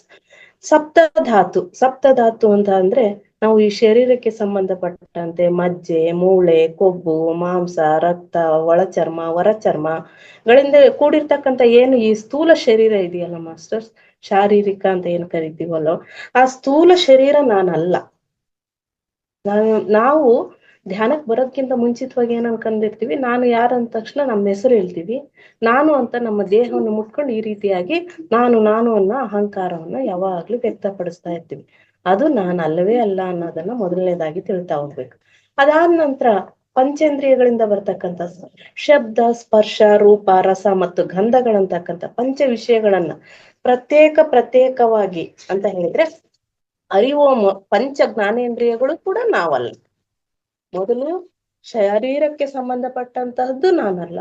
ಅದಾದ ನಂತರ ನಮಗೆ ಜ್ಞಾನವನ್ನು ನೀಡ್ತಕ್ಕಂಥ ಪಂಚೇಂದ್ರಿಯಗಳು ಅಂತ ಏನ್ ಗುರುತಿಸ್ತೀವಲ್ಲ, ಅದರಿಂದ ಬರ್ತಕ್ಕಂಥ ಪಂಚೇಂದ್ರಿಯಗಳು ಕೂಡ ನಾನಲ್ಲ. ಹಾಗಾದ್ರೆ ಮತ್ತೆ ಯಾರು? ನಾವು ಮಾತಾಡ್ತಕ್ಕಂಥ ವಾಕುನ, ಅದು ನಾನಲ್ಲ. ಕೈಕಾಲುಗಳು ಅದು ನಾನಲ್ಲ. ಗುದೋಕ್ತಸ್ಥಗಳೆಂಬ ಪಂಚ ಕರ್ಮೇಂದ್ರಿಯಗಳು ನಾನಲ್ಲ. ನಾವೇನ್ ಹೇಳ್ತೀವಲ್ಲ ಮಾಸ್ಟರ್, ನಾವು ಮಲಮೂತ್ರ ವಿಸರ್ಜನೆ ಮಾಡ್ತಕ್ಕಂಥ ಭಾಗಗಳು ಅವು ಕೂಡ ನಾನಲ್ಲ. ಹಾಗಾದ್ರೆ ನಾನೆಲ್ಲ ಯಾರು? ಇನ್ನೂ ಮುಂದುವರೆದಂತೆ ಈಗ ದೇಹಕ್ಕೆ ಸಂಬಂಧಪಟ್ಟಂತೆ ಇವೆಲ್ಲವೂ ಕೂಡ ನಾನಲ್ಲ. ಪ್ರಾಣ, ಅಪಾನ, ವ್ಯಾನ, ಉದಾನ, ಸಮಾನ ಅಂತಕ್ಕಂಥ ಏನು ಪಂಚ ಪ್ರಾಣಗಳಿದಾವಲ್ಲ, ಅವು ಕೂಡ ನಾನಲ್ಲ. ಈ ಶರೀರವನ್ನ ನಡೆಸ್ಲಿಕ್ಕೆ ಇರ್ತಕ್ಕಂಥ ಪ್ರಾಣವಾಯುಗಳು, ಮುಖ್ಯ ಪ್ರಾಣವಾಯುಗಳು. ಮತ್ತೆ ಹಾಗಾದ್ರೆ ನಾನ್ ಯಾರು? ಸಂಕಲ್ಪಾತ್ಮಕ ಆಲೋಚನೆ ಮಾಡ್ತಕ್ಕಂತಹದ್ದು ನಮ್ಮ ಮನಸ್ಸು ಕೂಡ ನಾನಲ್ಲ. ನಾನು ಕೂಡ ಸಾಕಷ್ಟು ಜ್ಞಾನಾಂಜಿಕೆ ಕಾರ್ಯಕ್ರಮದಲ್ಲಿ ಇದನ್ನ ಹೇಳಿದೀವಲ್ವಾ ಮಾಸ್ಟರ್. ಈ ದೇಹ ನಾನಲ್ಲ, ಈ ಮನಸ್ಸು ನಾನಲ್ಲ, ಈ ಬುದ್ಧಿಯೂ ನಾನಲ್ಲ. ಹಾಗಾದ್ರೆ ನಾನ್ಯಾರು? ನಾನು ಆತ್ಮ ಅಂತಕ್ಕಂಥ ಜ್ಞಾನವನ್ನ ಪಡೆದುವಾಗ, ನಾವು ಆತ್ಮೋನ್ನತಿಗೆ ಸಂಬಂಧಪಟ್ಟಂತಹ ಜ್ಞಾನವನ್ನ ಪಡಿತಾ ಹೋದಾಗ, ನಾನು ಅಂತಕ್ಕಂಥದ್ದು ಆತ್ಮ, ಎಲ್ಲರೂ ಕೂಡ ಆತ್ಮಗಳೇ ಅಂತ ಭಾವಿಸಿದಾಗ ನಾವು ಈಗ ಗ್ಯಾಸ್ ವೆಲ್ಡಿಂಗ್ ಮಾಡ್ಬೇಕಾದ್ರೆ ಕಿಡಿಗಳು ಯಾವ ರೀತಿ ಬರ್ತಿದಾವಲ್ಲ ಮಾಸ್ಟರ್ಸ್, ಆ ರೀತಿಯಲ್ಲಿ ಪೂರ್ಣಾತ್ಮನಿಂದ ಆ ದಿವಿಯಿಂದ ಭೂಮಿಗೆ ಬಂದಂತಹ ಅಂಶಾತ್ಮಗಳು ನಾವೆಲ್ಲರೂ ಕೂಡ ಅನ್ನೋ ಭಾವನೆ ಇರಬೇಕು. ಬೇರೆಯವರು ಬೇರೆ ಅಲ್ಲ, ಅವರು ಕೂಡ ನಾನೇ, ನಾನು ಕೂಡ ಬೇರೆ ಅಲ್ಲ, ಎಲ್ಲರೂ ನಾನೇ ಅಂತಕ್ಕಂಥದ್ದು. ಸರ್ವಾತ್ಮನು ಕೂಡ ನಾನೇ ಅಂತಕ್ಕಂಥ ಭಾವನೆ ಇರ್ಬೇಕು. ಅದು ನಾನು ಅಂತಕ್ಕಂಥದ್ದು ಅನ್ನೋ ವಿಷಯವನ್ನ ಈಗ ತಿಳಿಸ್ತಾ ಹೋಗ್ತಾ ಇದ್ದಾರೆ ಮಾಸ್ಟರ್ಸ್. ಸರ್ವ ವಿಷಯಗಳು, ಸರ್ವ ವೃತ್ತಿಗಳು ಇಲ್ಲದೆ ಕೇವಲ ವಿಷಯ ವಾಸನೆಯಿಂದ ಕೂಡಿರುವ ಅಜ್ಞಾನ ಅಂತಕ್ಕಂಥದ್ದು ನಾನಲ್ಲ ಅನ್ನೋ ವಿಷಯವನ್ನ ನಮಗೆ ನಮ್ಮ ಅರಿವಿನಲ್ಲಿ ಸದಾ ಇರ್ಬೇಕು. ಈ ಏನು ಕೇವಲ ವಿಷಯ ವಾಸನೆಗಳಿಂದ ಇರ್ತಕ್ಕಂಥ ಅಜ್ಞಾನ ಇದೆಯಲ್ಲ, ಅದ್ಯಾವುದು ನಾನಲ್ಲ. ಹಾಗಾದ್ರೆ ನಾನಲ್ಲ ಅಂತ ಆದ್ರೆ ನಾನು ಯಾರು? ಮೇಲೆ ತಿಳಿಸಿರೋದೆಲ್ಲದೂ ನಾನಲ್ಲ ಅಂದ್ರೆ ಯಾರು ಅಂದ್ರೆ, ನೇತಿ ನೇತಿ ಎಂದು ಅಲ್ಲೆಗಳಿದ ಬಳಕ. ಗೊತ್ತಲ್ವಾ ಮಾಸ್ಟರ್ಸ್? ಈ ಆತ್ಮ ಅಂತಕ್ಕಂಥದ್ದು ಹೊರಟೋದಾಗ ಈ ದೇಹವನ್ನೇನಂತಾರೆ ಹೇಳ್ರಿ, ಕೆಲ್ಸಕ್ ಬರದ್ದು ಅನ್ನೋ ತರ ಹೇಳ್ತೀವಲ್ವಾ, ಆ ತರ ನೇತಿ ನೇತಿ ಅಂತ ಅಲ್ಲೆಗಳದ ಮೇಲೆ, ಇದನ್ ಬೇಕಾಗಿಲ್ಲ ಅಂತ ಹೇಳಿ ಬಿಸಾಕಿದ ಮೇಲೆ ಉಳಿತಕ್ಕಂಥ ಶುದ್ಧ ಅರಿವೇ ನಾನು. ಈ ಅರಿವಿನ ಸ್ವರೂಪವೇ ಅಂದ್ರೆ ಸಚ್ಚಿದಾನಂದ ಸ್ವರೂಪವೇ ನಾನು. ಆ ಸಚ್ಚಿದಾನಂದ ಸ್ವರೂಪವನ್ನ ನಾವು ಪ್ರಪಂಚವು ಇದ್ದರೂ ಕೂಡ, ಸತ್ಯವೆಂದು ತೋರುತ್ತಿದ್ದರೂ ಸ್ವರೂಪ ದರ್ಶನವೂ ಕೂಡ ಸಾಧ್ಯವಿಲ್ಲವೇ ಅಂತ ಕೇಳಿದಾಗ, ಯಾಕೆ ಅಂತ ಕೇಳಿದಾಗ, ನೋಡುವವನು ಮತ್ತು ನೋಡಲ್ಪಡುತ್ತಿರುವುದು ಇವೆರಡು ಅಂದ್ರೆ, ಮೊನ್ನೆ ಗುರುಗಳು ಬೆಳಗಿನ ವೇಳೆಯಲ್ಲಿ ಈ ನೋಡುವವನು ಮತ್ತು ನೋಡಲ್ಪಡುತ್ತಿರುವವರ ಬಗ್ಗೆ ಜ್ಞಾನ ಕೊಟ್ರು ಮಾಸ್ಟರ್ಸ್. ಇದ್ರ ಬಗ್ಗೆ ಇವೆರಡು ಹೆಂಗಿರುತ್ತದೆ ಅಂದ್ರೆ, ಹಗ್ಗ ಮತ್ತು ಹಾವಿನ. ರೋಡಲ್ಲಿ ಹೋಗ್ತಾ ಇರ್ತೀವಿ, ಒಂದಷ್ಟು ದೂರದಲ್ಲಿ ಹಗ್ಗ ಕಂಡ್ರೆ ನಾವು ಭಯ ಪಟ್ಕೊಂಡ್ಬಿಡ್ತೀವಿ ತಕ್ಷಣನೇ, ಅದು ಹಾವೇ ಇರ್ಬೇಕು ಅಂತಕ್ಕಂಥದ್ದು. ಈ ಹಗ್ಗ ಹಾವಿನ ದೃಷ್ಟಾಂತದಂತೆನೇ ಇರ್ತದೆ ಈಗ ನೋಡುವವನು ಮತ್ತೆ ನೋಡಲ್ಪಡುತ್ತಿರುವವರು ಅಂತಕ್ಕಂಥದ್ದು. ಹಗ್ಗದಲ್ಲಿ ಕಲ್ಪಿತವಾಗಿದೆ ಅಂದ್ರೆ, ಹಗ್ಗ ನೋಡ್ಬಿಟ್ಟು ನಾವೇನ್ ಕಲ್ಪನೆ ಮಾಡ್ಕೊಂಡಿದೀವಿ, ಅದು ಹಾವು ಅಂತ ಕಲ್ಪನೆ ಮಾಡ್ಕೊಂಡಿದೀವಿ. ಈ ಹಾವು ಅಂತಕ್ಕಂಥ ಜ್ಞಾನವನ್ನ ನಾವು, ಆದ್ರೆ ಅದು ಜ್ಞಾನ ಅಲ್ಲ, ಅಜ್ಞಾನ. ಅದು ರಿಯಲಿ ಹಗ್ಗನೇ, ಬಟ್ ನಾವು ಹಾವು ಅಂತ ಅಜ್ಞಾನ ಸೃಷ್ಟಿ ಮಾಡ್ಕೊಂಡಿದ್ದೀವಿ, ಕಲ್ಪನೆ ಮಾಡ್ಕೊಂಡಿದೀವಿ. ಅದು ಹೋಗದ ಹೊರತು ಅದಕ್ಕೆ ಆಶ್ರಯವಾದ ಹಗ್ಗದ ಜ್ಞಾನವು ಆಗದಿರುವಂತೆ ಕಲ್ಪಿತವಾದ ಜಗದ್ದೃಷ್ಟಿಯು ಹೋದ ಹೊರತು ಅದಕ್ಕೆ ಆಶ್ರಯವಾದ ಸ್ವರೂಪ ದರ್ಶನವೂ ಕೂಡ ಸಾಧ್ಯವಾಗುವುದಿಲ್ಲ. ನಮಗೆ ಅದರ ಹತ್ರ ಹೋಗ್ಬಿಟ್ಟು ಅದು ಹಾವಲ್ಲ ಹಗ್ಗನೇ ಅಂತಕ್ಕಂಥ ಜ್ಞಾನ ಪಡೆದೇ ಹೊರ್ತು, ಅದೇ ರೀತಿ ಜ್ಞಾನ ಪಡೆದೇ ಹೊರ್ತು ಆ ಭಯ ನಮ್ಮಲ್ಲಿ ಇದ್ದೇ ಇರುತ್ತೆ. ಅಲ್ಲಿಗೆ ಹೋಗೋವರೆಗೂ ಕೂಡ ಅದು ಹಾವೇ ಇರ್ಬೇಕಾ, ನನ್ನ ಹತ್ರ ಹೋದ್ರೆ ಏನ್ ಮಾಡಿತಾ, ಏನ್ ಬಿಟ್ಟಿತಾ ಅಂತ ಹೇಳ್ಬಿಟ್ಟು. ಆದ್ರೆ ನಾವು ಹತ್ರ ಹೋಗಿ ನೋಡಿದಾಗ, ಓ ಇದು ಹಗ್ಗನಾ ಅಂತ ಎಷ್ಟು ರಿಲೀಫ್ ಆಗ್ತೀವಿ ನೋಡ್ರಿ ಮಾಸ್ಟರ್ಸ್. ಅದೇ ರೀತಿ ನಾವು ಆತ್ಮಸ್ಥಿತಿಯನ್ನ ಪಡೆಯುವವರೆಗೂ ಕೂಡ ನಾವು ನಾನು ಯಾರು ಅಂತಕ್ಕಂಥ ಜ್ಞಾನ ಅಷ್ಟು ಸುಲಭಕ್ಕೆ ದೊರಕೋದಿಲ್ಲ ಅಂತ ಹೇಳ್ತಿದ್ದಾರೆ ಮಾಸ್ಟರ್ಸ್. ತೋರುತ್ತಿರುವ ಪ್ರಪಂಚ, ಹಾಗಾದ್ರೆ ನಾವು ನೋಡಲ್ಪಡುತ್ತಿರುವವರಲ್ಲಿ ಈ ತೋರ್ತಾ ಇರ್ತಕ್ಕಂಥ ಪ್ರಪಂಚನೂ ಕೂಡ ಅಷ್ಟೇ. ಅಂದ್ರೆ ಕಣ್ಣಿಗೆ ದೂರದಲ್ಲಿ ಕಾಣಿಸ್ತಕ್ಕಂಥ ಹಗ್ಗನ ಹಾವು ಅಂತ ಹೇಗೆ ಭ್ರಮೆ ಮಾಡ್ಕೊಂಡಲ್ಲ, ಅದೇ ರೀತಿ ನಮಗೆ ಕಣ್ಣಿಗೆ ದಿನಂಪ್ರತಿ ನೋಡ್ತಕ್ಕಂಥ ಈ ಪ್ರಪಂಚನ ಇಲ್ಲವಾಗಿಸ್ಬೇಕು. ಅಂದ್ರೆ ನಮ್ಮ ಮನಸ್ಸಿನ ಆಲೋಚನೆಗಳನ್ನ ಸ್ತಬ್ಧ ಮಾಡ್ಬೇಕು, ಸುಷುಪ್ತ ಸ್ಥಿತಿಗೆ ತಲುಪಬೇಕು ಅಂತ ಹೇಳ್ಬಿಟ್ಟು, ಎಲ್ಲ ಅರಿವಿಗೂ ಎಲ್ಲ ಕಾರಣಗಳಿಗೂ ಕಾರಣವಾದ ಮನಸ್ಸು ಲಯವಾಗಲೇಬೇಕು. ಆಗ ಮಾತ್ರ ಪ್ರಪಂಚ ಇಲ್ಲವಾಗುತ್ತದೆ. ಪ್ರಪಂಚ ಇಲ್ಲವಾಗಿಸೋದು ಅಂತ ಹೇಳಿದ್ರೆ ಮೂಲತಃ ನಮ್ಮ ಮನಸ್ಸನ್ನ ಸ್ತಬ್ಧಗೊಳಿಸ್ತಕ್ಕಂಥದ್ದು. ಸಣ್ಣೇಗೌಡ್ರು ಸರ್, ನಾನು ಸ್ವಲ್ಪ ಟೈಮ್ ಗೊತ್ತಾಗಲ್ಲ, ನೀವು ಎಚ್ಚರಿಸ್ಬೇಕು ಸರ್. Yes, okay madam. ಎಷ್ಟ್ ನಿಮಿಷ ಬೇಕಾಗ್ಬೋದ್ರಿ? ಸರ್ ನೀವ್ ಎಷ್ಟೊತ್ತು ಹೇಳ್ತೀರಾ ಅಷ್ಟೊತ್ತಿನವರೆಗೆ ಹಂಚ್ತೀನಿ. 4:15 15 ಮಟ ಮಾಡಿ, 4:15 ಮಟ. ನನ್ಗೆ ಟೈಮ್ ಹೊರಗಡೆ ಕೂತಿದ್ದೀನಿ, ಟೈಮ್ ಗೊತ್ತಾಗಲ್ಲ. ಹೇಳ್ತೇನೆ ತಗೊಳ್ರಿ ಮೇಡಮ್, ಹೇಳ್ತೇನೆ ನಾನು. ಓಕೆ. ಹಾಗಾದ್ರೆ ಮನಸ್ಸಿನ ಸ್ವರೂಪ ಅಂತಕ್ಕಂಥದ್ದು ಏನು ಅಂತಕ್ಕಂಥದ್ದು, ಮನಸ್ಸು ಎಂದು ಕರೆಯಲ್ಪಡ್ತಕ್ಕಂಥದ್ದು ಆತ್ಮ ಸ್ವರೂಪದಲ್ಲಿರ್ತಕ್ಕಂಥ ಒಂದಾನೊಂದು ಅತಿಶಯವಾದಂತ ಶಕ್ತಿ. ನಮ್ಮಲ್ಲೇ ಎಲ್ಲ ಶಕ್ತಿಗಳು ಅಡಗಿದಾವೆ ಮಾಸ್ಟರ್ಸ್. ನಾವ್ ಯಾರು ಕೂಡ ಸಾಮಾನ್ಯರಲ್ಲ. ದಿವಿಯಿಂದ ಈ ಭುವಿಗೆ ಬಂದಿರ್ತಕ್ಕಂಥ ಅತ್ಯದ್ಭುತವಾದಂತಹ ನಾವು ಆತ್ಮಗಳು, ಅಂಶಾತ್ಮರು. ನಾವ್ ಯಾರು ಸಾಮಾನ್ಯರಲ್ಲ. ಒಬ್ಬೊಬ್ರು ಒಂದೊಂದು ಸಾಧನೆ ಮಾಡ್ಲಿಕ್ಕೆ ಈ ಭೂಮಿಯನ್ನ ಈ ಸಮಯದಲ್ಲಿ, ಅದು ಈ ಏನು ಕಲಿಯುಗವನ್ನ ಕಳೀತಕ್ಕಂಥ ಸಮಯದಲ್ಲಿ ಹುಟ್ಟಿದೀವಿ ನಾವು ಅಂತ ಹೇಳಿದ್ರೆ, ಸತ್ಯಯುಗ ಪ್ರಾರಂಭದ ಏನು ಸಂಗಮ ಸುವರ್ಣ ಸಮಯ ಮಾಸ್ಟರ್ಸ್ ಇದು. ಇಂಥ ಸಮಯದಲ್ಲಿ ನಾವು ಹುಟ್ಟಿದೀವಿ ಅಂದ್ರೆ ಭೂಮಿ ತಾಯಿಗೆ ನಮ್ಮಿಂದ ಏನೋ ಒಂದು ಸೇವೆಯನ್ನ ಸಲ್ಲಿಸ್ಲಿಕ್ಕೆ ಆ ನಿರ್ಧಾರವನ್ನ, ಆ ಷರತ್ತನ್ನ ತಗೊಂಡು ಬಂದಿರ್ತಕ್ಕಂಥ ಅಮೂಲ್ಯವಾದಂತ ಆತ್ಮಗಳು ನಾವೆಲ್ಲ. ನಮ್ಮಲ್ಲಿರ್ತಕ್ಕಂಥ ನಾವ್ ಯಾರಿಗೂ ಕೂಡ ನಾವು ಯಾವ ಕ್ಷಣಕ್ಕೂ ಹೋಲಿಕೆ ಮಾಡ್ಕೋಬಾರ್ದು ಮಾಸ್ಟರ್ಸ್. ಪ್ರತಿಯೊಬ್ರು ಕೂಡ ಅದ್ಭುತ ಆತ್ಮಗಳು. ಆ ಜ್ಞಾನವನ್ನ ಇಟ್ಕೊಂಡ್ಬಿಟ್ಟು ಪ್ರತಿಯೊಬ್ರು ಭೂತಾಯಿಯ ಸೇವೆಯನ್ನ, ಈಗ ಲೋಕೋದ್ಧಾರ ಸೇವೆಯನ್ನ ಮಾಡ್ತಾ ಹೋಗೋದು ಮಾಸ್ಟರ್ಸ್. ಅದಕ್ಕೋಸ್ಕರ ಈ ಮನಸ್ಸು ಅಂತಕ್ಕಂಥದ್ದು ಆತ್ಮ ಸ್ವರೂಪದಲ್ಲಿ ಇರ್ತಕ್ಕಂಥ ಒಂದು ಅತಿಶಯವಾದಂತ ಶಕ್ತಿ. ಅದು ಎಲ್ಲಾ ಸಂಕಲ್ಪಗಳಿಗೂ ಕಾರಣ. ನಮ್ಮ ಸಂಕಲ್ಪಗಳ ಎಲ್ಲವಕ್ಕೂ ಮೂಲ ಕಾರಣ ಅಂದ್ರೆ ಈ ಮನಸ್ಸು ಅಂತಕ್ಕಂಥದ್ದು. ಆಲೋಚನೆಗಳ ಸಮೂಹದ ಹೊರತಾಗಿ ಪ್ರತ್ಯೇಕವಾಗಿ ಮನಸ್ಸೆಂಬುದು ಇಲ್ಲವೇ ಇಲ್ಲ. ನಾವು ಒಂದು ನಿಮಿಷಕ್ಕೆ ಎಷ್ಟು ಆಲೋಚನೆ ಮಾಡ್ತೀವಿ ಅನ್ನೋದ್ರ ಬಗ್ಗೆ ನಿಗಾ ಇಟ್ಕೋಬೇಕು ಅಂತ ಹೇಳ್ತಾರಲ್ಲ ಮಾಸ್ಟರ್ಸ್. ಇದೇ ಉದ್ದೇಶಕ್ಕೋಸ್ಕರನೇ ನಮ್ಮ ಮನಸ್ಸು ನಿಗ್ರಹ ಆಗ್ಬೇಕು ಅಂತ ಹೇಳಿದ್ರೆ ಮಾಸ್ಟರ್ಸ್, ಈ ಆಲೋಚನೆಗಳ ಸಮೂಹ ಅಂತಕ್ಕಂಥದ್ದು ಕಡಿಮೆ ಆಗ್ಬೇಕು. ಸಮೂಹ ಆಗ್ಬಾರ್ದು, ಕೆಲವೇ ಬೆರಳೆಣಿಕೆಯಷ್ಟು ಲೆಕ್ಕಕ್ಕೆ ಬರ್ಬೇಕು. ಒಂದು ನಿಮಿಷಕ್ಕೆ ಕಡಿಮೆ ಆಲೋಚನೆಗಳು ಮಾಡಿದಷ್ಟು ನಮ್ಮ ಸಂಕಲ್ಪ ಸಿದ್ಧಿ ಆಗುತ್ತೆ ಅಂತಕ್ಕಂಥದ್ದು ಮಾಸ್ಟರ್. ಸಂಕಲ್ಪಗಳನ್ನು ಬಿಟ್ಟು ಪ್ರಪಂಚವೆಂಬ ವಸ್ತು ಸ್ವತಂತ್ರವಾಗಿ ಬೇರೆಲ್ಲೂ ಇಲ್ಲ. ಸಂಕಲ್ಪಗಳನ್ನ ಇಟ್ಟು ಪ್ರಪಂಚ ಅಂತಕ್ಕಂಥ ವಸ್ತು ಎಲ್ಲೂ ಇಲ್ಲ. ತಿಳಿದಿದೀವಲ್ವ ಮಾಸ್ಟರ್ಸ್, ಶ್ರೀಕೃಷ್ಣ ಪರಮಾತ್ಮ ಬೆಣ್ಣೆಯನ್ನ ತಿಂದಿದ್ದಾನೆ, ಬಾಯಿ ತೆರೆದು ತೋರ್ಸು ಅಂದಾಗ ಯಶೋದೆಗೆ ಇಡೀ ಬ್ರಹ್ಮಾಂಡವೇ ಅವನ ಬಾಯಲ್ಲಿ ಹೇಗೆ ಕಾಣಿಸ್ತೋ ಹಾಗೆ ನಮ್ಮಲ್ಲೂ ಕೂಡ ಬ್ರಹ್ಮಾಂಡ ಇದೆ. ಶ್ರೀಕೃಷ್ಣ ಪರಮಾತ್ಮನಷ್ಟೇ ಅಲ್ಲ ಮಾಸ್ಟರ್ಸ್, ನಾವು ಕೂಡ ಅಂಶಾತ್ಮರಲ್ಲೂ ಬ್ರಹ್ಮಾಂಡ ಇದೆ. ಅದನ್ನ ಅರಿತಕ್ಕಂಥದ್ದೇ ನಮ್ಮ ಜ್ಞಾನ ಆಗ್ಬೇಕು. ಪ್ರಪಂಚವೂ ಇದೆ. ನಾವು ಪ್ರಪಂಚವೆಂಬ ವಸ್ತು ಸ್ವತಂತ್ರವಾಗಿ ಬೇರೆಲ್ಲೂ ಇಲ್ಲ. ಎಚ್ಚರ ಸ್ಥಿತಿಯಲ್ಲಿ ಮತ್ತು ಕನಸುಗಳಲ್ಲಿ ಆಲೋಚನೆಗಳು ಇವೆ, ಪ್ರಪಂಚವೂ ಕೂಡ ಇದೆ. ನಾವು ಎಚ್ಚರ ಸ್ಥಿತಿಯಲ್ಲಿ ಕನಸುಗಳಲ್ಲಿ ಅದೆಲ್ಲ ಒಂದು ರೀತಿ ಸೀರಿಯಲ್ ಟೈಪ್ ಬರ್ತಾ ಹೋಗ್ತದಲ್ಲ ಮಾಸ್ಟರ್ಸ್. ಅದೆಲ್ಲದಲ್ಲೂ ಕೂಡ ನಮ್ಮ ಪ್ರಪಂಚದಲ್ಲಿ ಇರ್ತಕ್ಕಂಥ ಜ್ಞಾನ. ಜೇಡರಗಳು ಹೇಗೆ ತನ್ನ ಶರೀರದೊಳಗಿನಿಂದ ಬಲೆಯನ್ನು, ನೂಲನ್ನು ಹೊರತಂದು ಬಳಿಕ ಅದನ್ನು ತನ್ನೊಳಗೆ ಸೆಳೆದುಕೊಂಡು ವಿಲೀನಗೊಳಿಸಿಕೊಳ್ಳುತ್ತದೆಯೇ, ಅಂತೆಯೇ ಮನಸ್ಸು ಕೂಡ ತನ್ನೊಳಗಿನ ಜಗತ್ತನ್ನು ಹೊರತೋರಿ ಮತ್ತೆ ಅದನ್ನು ತನ್ನೊಳಗೆ ವಿಲೀನಗೊಳಿಸಿಕೊಳ್ಳುತ್ತದೆ. ಮನಸ್ಸು ಅಂತಕ್ಕಂಥದ್ದು ಸಾಮಾನ್ಯವಲ್ಲ. ಈ ಜೇಡರ ಬಲೆ ಹೇಗೆ ಎಣಿತಾ ಅದ್ರೊಳಗೆ ಅದೇ ಹೇಗ್ ಸಿಕ್ಕಾಕೊಳ್ಳುತ್ತೋ, ಈ ಮನಸ್ಸು ಕೂಡ ಇಲ್ಲ ಸಲ್ಲದವನ್ನೆಲ್ಲ ಆಲೋಚನೆ ಮಾಡಿಬಿಟ್ಟು ಅದ್ರೊಳಗೆ ತನ್ನ ಮಾಡಿದ ಆಲೋಚನೆಯಲ್ಲಿ ತಾನೇ ಸಿಕ್ಕಾಕೊಳ್ತದೆ. ತಾನು ಮಾಡಿದ ಆಲೋಚನೆ ಶಕ್ತಿಯುತವಾಗಿ ಮತ್ತೆ ಬಂದು ಅದಕ್ಕೆ ಒಳ್ಳೆ ಆಲೋಚನೆ ಮಾಡಿದ್ರೆ ಒಳ್ಳೇದನ್ನ ಮಾಡುತ್ತೆ, ನಮ್ಗಳಿಗೆ ಕೆಟ್ಟ ಆಲೋಚನೆ ಮಾಡಿದ್ರೆ ನಮ್ಗೆ ಕೆಟ್ಟದ್ದನ್ನೇ ಮಾಡುತ್ತೆ.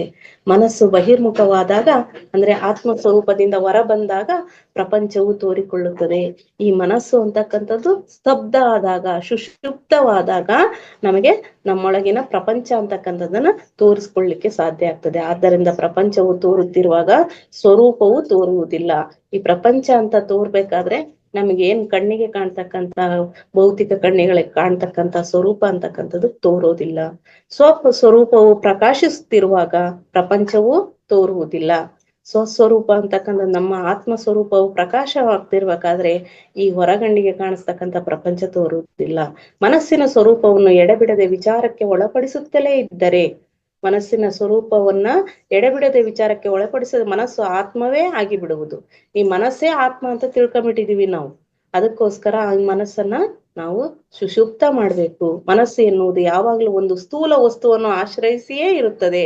ಯಾವುದೋ ಒಂದು ಉದಾಹರಣೆಗೆ ಕೈಯಲ್ಲಿ ಒಂದು ವಸ್ತು ಹಿಡ್ಕೊಂಡ್ರೆ ಮಾಸ್ಟರ್ಸ್ ಅದ್ರ ಬಗ್ಗೆ ಏನೆಲ್ಲಾ ಪ್ರಶ್ನೆಗಳು ನೋಡ್ರಿ. ಉದಾಹರಣೆಗೆ ಇದು ಒಂದು ಪೆನ್ ಇದೆ ಮಾಸ್ಟರ್ಸ್, ಈ ಪೆನ್ನನ್ನು ಇದು ಇಂಥ ಕಂಪ್ನಿದು, ಇಂಥ ಬಣ್ಣದ ಪೆನ್ನು, ಹೀಗ್ ಬರೆಯುತ್ತೆ, ಎಷ್ಟೇ ಎಷ್ಟೆಲ್ಲಾ ಆಲೋಚನೆ, ಎಷ್ಟೆಲ್ಲಾ ಮಾತುಗಳು ನೋಡ್ರಿ ಬಸ್. ಇದು ಒಂದು ಪೆನ್ ಬಗ್ಗೆನ ಪ್ರಶ್ನೆ ಕೇಳ್ರಿ ಅಂದ್ರೆ ಬರೀ 1 ನಿಮಿಷದಲ್ಲಿ 10 ಅಲ್ಲ 15 ಪ್ರಶ್ನೆಗಳು ನಮ್ಮಲ್ಲಿ ಸೃಷ್ಟಿ ಮಾಡ್ಕೊಳ್ತೀವಿ. ಅಷ್ಟೆಲ್ಲ ನನಗೆ ತಿಳಿದಿದೆ ಏನೋ ಅಂತ ನಾವು ತಿಳ್ಕೊಂಡಿದ್ವಿ. ಅದೆಲ್ಲ ಮಾಸ್ಟರ್ಸ್, ಜ್ಞಾನ ಅಂತಕ್ಕಂಥದ್ದು ನಾವು ಆತ್ಮೋನ್ನತಿಯನ್ನು ಪಡಿಲಿಕ್ಕೋಸ್ಕರ ಪಡಿತಕ್ಕಂಥ ಜ್ಞಾನವೇ ನಿಜವಾದಂತಹ ಜ್ಞಾನ. ಹಾಗೆ ಆಶ್ರಯಿಸಿದೆ ಅದು ಬೇರೆ ಆಗಿರುವುದಿಲ್ಲ. ಮನಸ್ಸು ವ್ಯವಹಾರದಲ್ಲಿ ಸೂಕ್ಷ್ಮ ಶರೀರ ಒಂದು ಅಥವಾ ಜೀವ ಎಂದು ಕರೆಯಲಾಗುತ್ತದೆ. ಮನಸ್ಸನ್ನೇ ನಾವು ಈ ವ್ಯವಹಾರದಲ್ಲಿ ಬಹಳ ಸೂಕ್ಷ್ಮ ಶರೀರ ಅಥವಾ ಈ ದೇಹವನ್ನು ಬಿಟ್ಟಾಗ ಅದಕ್ಕೆ ಜೀವ ಅಂತಾನೂ ಕೂಡ ಹೆಸರಿದೆ. ಮನಸ್ಸಿನ ಸ್ವರೂಪವನ್ನು ಅರಿಯಲಿಕ್ಕೆ ಸಾಧನವಾದ ವಿಚಾರ ಮಾರ್ಗ ಯಾವುದು ಅಂತಕ್ಕಂಥ ಒಂದು ಪ್ರಶ್ನೆಗೆ ಉತ್ತರ ಹೇಳ್ತಾ ಹೋಗ್ತದ್ರೆ ಮಾಸ್ಟರ್ಸ್. ಈ ನಾನು ಯಾರು ಅನ್ನೋದ್ರಲ್ಲಿ ಈ ಶರೀರದಲ್ಲಿ ನಾನು ಅಂತಕ್ಕಂಥ ಉದಯಿಸುವುದು ಯಾವುದೋ ಅದೇ ಮನಸ್ಸು. ಚಿಕ್ಕ ಮಕ್ಳು ನೋಡ್ರಿ ಮಾಸ್ಟರ್ಸ್, ಚಿಕ್ಕ ಮಕ್ಳು ಇದ್ದಾಗ ಅವರಿಗೆ ಮೊದ್ಲು ನಿನ್ನ ಹೆಸರು ಏನು ಅಥವಾ ನೀನ್ ಯಾರು ಅಂತ ಹೇಳಿದಾಗ ನಾನು ಅಂತ ಹೇಳಕ್ ಬರಲ್ಲ. ಅವು ದೈವ ಸ್ವರೂಪಿಗಳಾಗಿರ್ತಾರೆ. ಆದ್ರೆ ಈ ನಾನು ಅಂತಕ್ಕಂಥದ್ದು ಉದಯಿಸ್ತದ್ ನೋಡ್ರಿ ಮಾಸ್ಟರ್ಸ್, ಅದೇ ಮನಸ್ಸು. ನಾನು ಅಂತಕ್ಕಂಥದ್ದು ಬಂದಾಗ ನಾನು ಎಂಬ ಕಲ್ಪನೆಯು ಶರೀರದಲ್ಲಿ ಮೊದಲು ಎಲ್ಲಿಂದ ಉದಯಿಸುತ್ತದೆ ಅಂತಕ್ಕಂಥ ಸಂಶೋಧನೆ ನಡೆದಾಗ ಮಾಸ್ಟರ್ಸ್ ಹೃದಯದಲ್ಲಿ ಅಂತಕ್ಕಂಥದ್ದು ತಿಳಿದಿದೆ ಮಾಸ್ಟರ್ಸ್. ಅದೇ ಮನಸ್ಸಿನ ಉಗಮ ಸ್ಥಾನ ಅಂತ ತಿಳಿದಿದ್ದಾರೆ. ಒಬ್ಬನ ಎಡೆ ಬಿಡದೆ ನಾನು ಎಂದು ಆವೃತ್ತಿ ಮಾಡುತ್ತಲೇ ಇದ್ದರೆ, ಕೆಲವೊಬ್ರು ಮಾತಾಡ್ಬೇಕಾದ್ರೆ ಗಮನಿಸ್ರಿ ಮಾಸ್ಟರ್, ಫಸ್ಟ್ ನಮ್ಮನ್ನ ನಾವು ಗಮನಿಸೋಣ ಮಾಸ್ಟರ್ಸ್. ಒಂದು ದಿನದಲ್ಲಿ ಕನಿಷ್ಠ 10 ನಿಮಿಷ ನಾವು ಏನೋ ಮಾತಾಡ್ತಿದೀವಿ ಅಂದಾಗ ನಾನು ಅಂತಕ್ಕಂಥ ಪದವನ್ನ ಎಷ್ಟು ಬಾರಿ ಬಳಸ್ತೀವಿ ಅಂತ ನಮ್ಮನ್ನ ನಾವೇ ಗಮನಿಸ್ತಾ ಹೋಗೋಣ ಮಾಸ್ಟರ್ಸ್. ಮೊದಲು ನಾನು ಎಂದು ಆವೃತ್ತಿ ಮಾಡುತ್ತಲೇ ಇದ್ದರೂ ಕೂಡ ಅದು ಕೊನೆಗೆ ಅವನನ್ನು ಎಲ್ಲಿಗೆ ಕೊಂಡೊಯ್ದು ಬಿಡುತ್ತದೆ ಅಂದ್ರೆ, ಮನಸ್ಸನ್ನೆಲ್ಲ ಉದಯಿಸುವ ಎಲ್ಲ ಸಂಕಲ್ಪಗಳಿಗೂ ನಾನು ಎಂಬ ಸಂಕಲ್ಪವೇ ಮೊದಲನೇದಾಗ್ಬಿಡುತ್ತದೆ.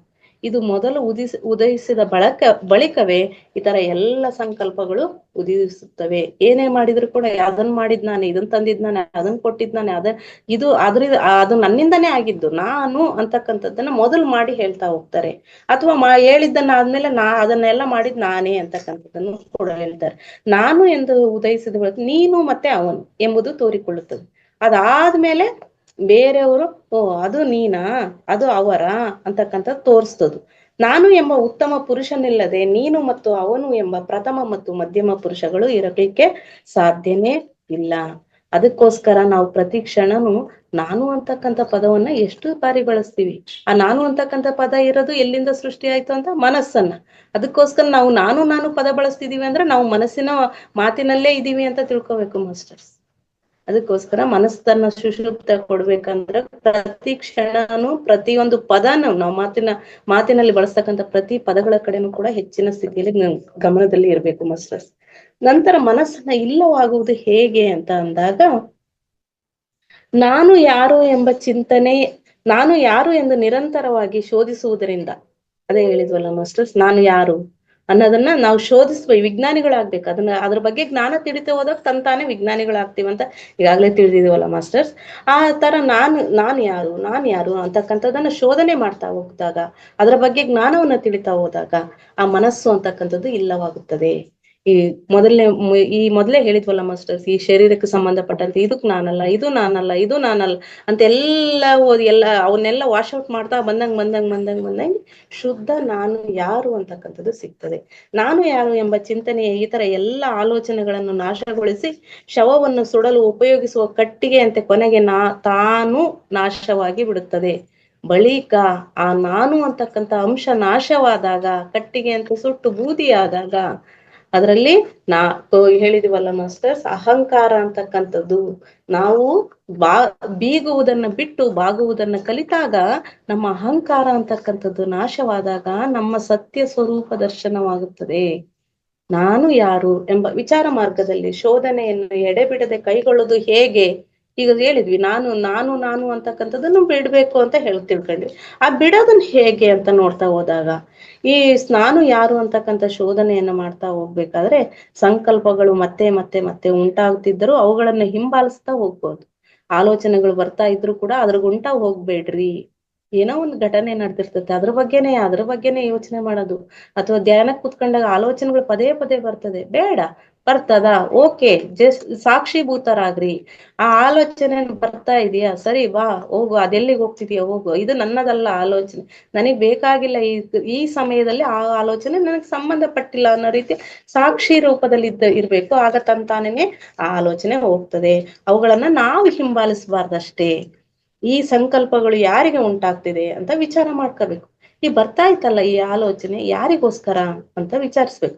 ಎಷ್ಟೇ ಸಂಕಲ್ಪಗಳು ಬರುತ್ತಿರ್ಲಿ, ಅದರಿಂದೇನು ಪ್ರತಿಯೊಂದು ಸಂಕಲ್ಪಗಳು ಹೊರ ಬರುತ್ತಿರುವಾಗ್ಲೇ ಇದು ಯಾರಿಗೆ, ಇದು ನನಗ್ ಸಂಬಂಧಪಟ್ಟಿದ್ದ, ಇದು ನಾನು ಅಂತಕ್ಕಂಥ ಪದವನ್ನ ಅಲ್ಲೇನೆ ಮುರಿಬೇಕು ಮಾಸ್ಟರ್. ಇದು ನಾನಿಗ್ ಸಂಬಂಧಪಟ್ಟಿದ್ದ ಅಂತ ನಾವು ಆಲೋಚನೆ ಮಾಡಬಾರ್ದು. ಇದು ಯಾವ ಲೋಕೋದ್ಧಾರ ಕೆಲಸಕ್ಕಾಗಿ, ಲೋಕ ಕಲ್ಯಾಣ ಕೆಲಸಕ್ಕಾಗಿ ಬಂದಿದೆ ಈ ಆಲೋಚನೆ.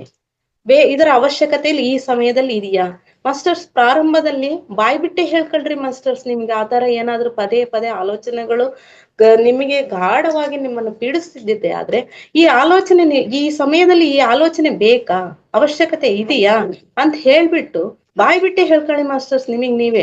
ಆಗ ತಂತಾನೆ ನೀವು ಮೌನದಲ್ಲಿ ಬರೀ ಈ ಆಲೋಚನೆ ನನಗೆ ಅವಶ್ಯಕತೆ ಇದೆಯಾ ಅಂತ ಹೇಳಿ ನೀವು ಬರೀ ಅನ್ಕೊಂಡ್ರೆ ಸಾಕು, ಹೋಗ್ಬಿಡ್ತದೆ. ಆದ್ರೆ ಪ್ರಾರಂಭದಲ್ಲಿ ಆಲೋಚನೆಗಳನ್ನ ನಿಮ್ಮನ್ನು ತುಂಬಾ ಬಾಧಿಸ್ತಾ ಇರ್ತಾವಲ್ಲ ಮಾಸ್ಟರ್ಸ್, ಆ ಸಂದರ್ಭದಲ್ಲಿ ಮಾತ್ರ ನೀವು ಪ್ರಾರಂಭಕ್ಕೆ ಧ್ಯಾನಕ್ಕೆ ಬಂದಿರೋರಿಗೆ ಹೇಳ್ತಾ ಇದ್ದೀನಿ, ಅದನ್ನ ಬಾಯ್ ಬಿಟ್ಟೆ ಹೇಳಿ. ಅವಾಗ ತಂತಾನೆ ಹೋಗುತ್ತೆ ಅದು. ನೀವು ಹೇಳಿದ್ದನ್ನು ಕೇಳಿಸ್ಕೊಂಡೇ ಹೋಯ್ತೇನೋ ಅನ್ನೋ ರೀತಿಯಲ್ಲೇ ಹೋಗುತ್ತೆ ಮಾಸ್ಟರ್ಸ್ ಅದು. ಈ ರೀತಿಯ ಪ್ರಯತ್ನದಲ್ಲಿ ಸಾಕ್ತಾ ಹೋಗಿ. ಎಷ್ಟೇ ಸಂಕಲ್ಪಗಳು ಬರುತ್ತಿರಲಿ, ಅದರಿಂದೇನು ಪ್ರತಿಯೊಂದು ಸಂಕಲ್ಪ ಹೊರ ಬರುತ್ತಿರುವಾಗ ಇದು ಯಾರಿಗೆ ಎಂದು ಎಚ್ಚರಿಕೆಯಿಂದ ವಿಚಾರಿಸಿದಾಗ ನನಗೆ ಎಂದು ತೋರುವುದು. ಆಗ ನಾನು ಯಾರು ಎಂದು ಪಟ್ಟು ಬಿಡದೆ ವಿಚಾರ ಮಾಡ್ತಾ ಇದ್ರೆ ಮನಸ್ಸು ತನ್ನ ಉಗಮ ಸ್ಥಾನಕ್ಕೆ ಹಿಂತಿರುಗುವುದು. ಉಗಮ ಸ್ಥಾನ ಹೃದಯ ಅಂತ ತಿಳಿದ್ರಲ್ಲ ಮಾಸ್ಟರ್ಸ್, ಆ ಹೃದಯಕ್ಕೆ ಹೋಗ್ತದೆ. ಆಗ ಹೃದಯದ ಮೂಲಕ ಬರ್ತಕ್ಕಂಥ ಆಲೋಚನೆಗಳು ಬುದ್ಧಿ ಮುಖಾಂತರ ಬಂದ ಹಾಗೆ ಉಗಮ ಸ್ಥಾನಕ್ಕೆ ಹಿಂದಿರುಗುತ್ತದೆ. ನಿರಂತರವಾಗಿ ಹೀಗೆ ಅಭ್ಯಾಸ ಮಾಡಿಸ್ತಿದ್ದರೆ ಮನಸ್ಸಿಗೆ ತನ್ನ ಉಗಮ ಸ್ಥಾನದಲ್ಲಿ ನೆಲೆಸುವ ಶಕ್ತಿಯು ಹೆಚ್ಚುತ್ತಾ ಬರುತ್ತದೆ. ಹೃದಯದ ಮಾತುಗಳು ಬೇಕು ಅಂತ ಹೇಳ್ತಿರ್ತೀವಲ್ಲ ಮಾಸ್ಟರ್ಸ್, ಅವು ಪರಿಪಕ್ವವಾದಂತ ಮಾತುಗಳು, ಪರಿಪಕ್ವವಾದಂತ ವಾಕುಗಳು ಅಂತ ಹೇಳ್ತಾ ಇರ್ತೀವಿ. ಸೂಕ್ಷ್ಮವಾದ ಮನಸ್ಸು, ಮೆದುಳು ಮೊದಲಾದ ಇಂದ್ರಿಯಗಳ ಮೂಲಕ ಹೊರಮುಖವಾದರೆ ಸ್ಥೂಲವಾದ ನಾಮರೂಪಗಳನ್ನು ಅರಿಯುತ್ತದೆ. ಈ ಸೂಕ್ಷ್ಮವಾದಂತಹ ಇಂದ್ರಿಯಗಳು, ಮೆದುಳು ಇದರ ಮೂಲಕ ಹೊರಮುಖವಾದರೆ ಒಂದೇ ನಿಮಿಷ,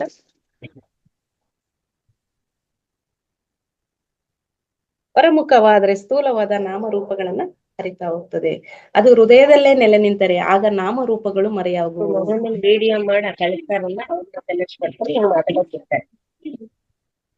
ಹೃದಯದಲ್ಲೇ ನಿಂತರೆ ಮಾಸ್ಟರ್ ಆಗ ನಾಮರೂಪಗಳು ಅಂದ್ರೆ ನಾವು ಹೆಸರಿನಿಂದ ನಾನದು ನಾನಿದು ಅಂತ ಈಗಾಗ್ಲೇ ತಿಳಿದಿದೀವಲ್ಲ ಮಾಸ್ಟರ್ಸ್. ಯಾವ್ಯಾವ ಚಕ್ರದಲ್ಲಿ ಇದ್ದಾಗ ನಾನು ಅಂತಕ್ಕಂತ ಅಹಂಕಾರ ಬರುತ್ತೆ ಅಂತ ಹೇಳ್ಬಿಟ್ಟು ಈ ಅನಾಹತ ಚಕ್ರಕ್ಕೆ ಬಂದಿದೀವಿ ಅಂದ್ರೆ ನಾವು ಧ್ಯಾನಕ್ಕೆ ಬಂದಿದೀವಿ.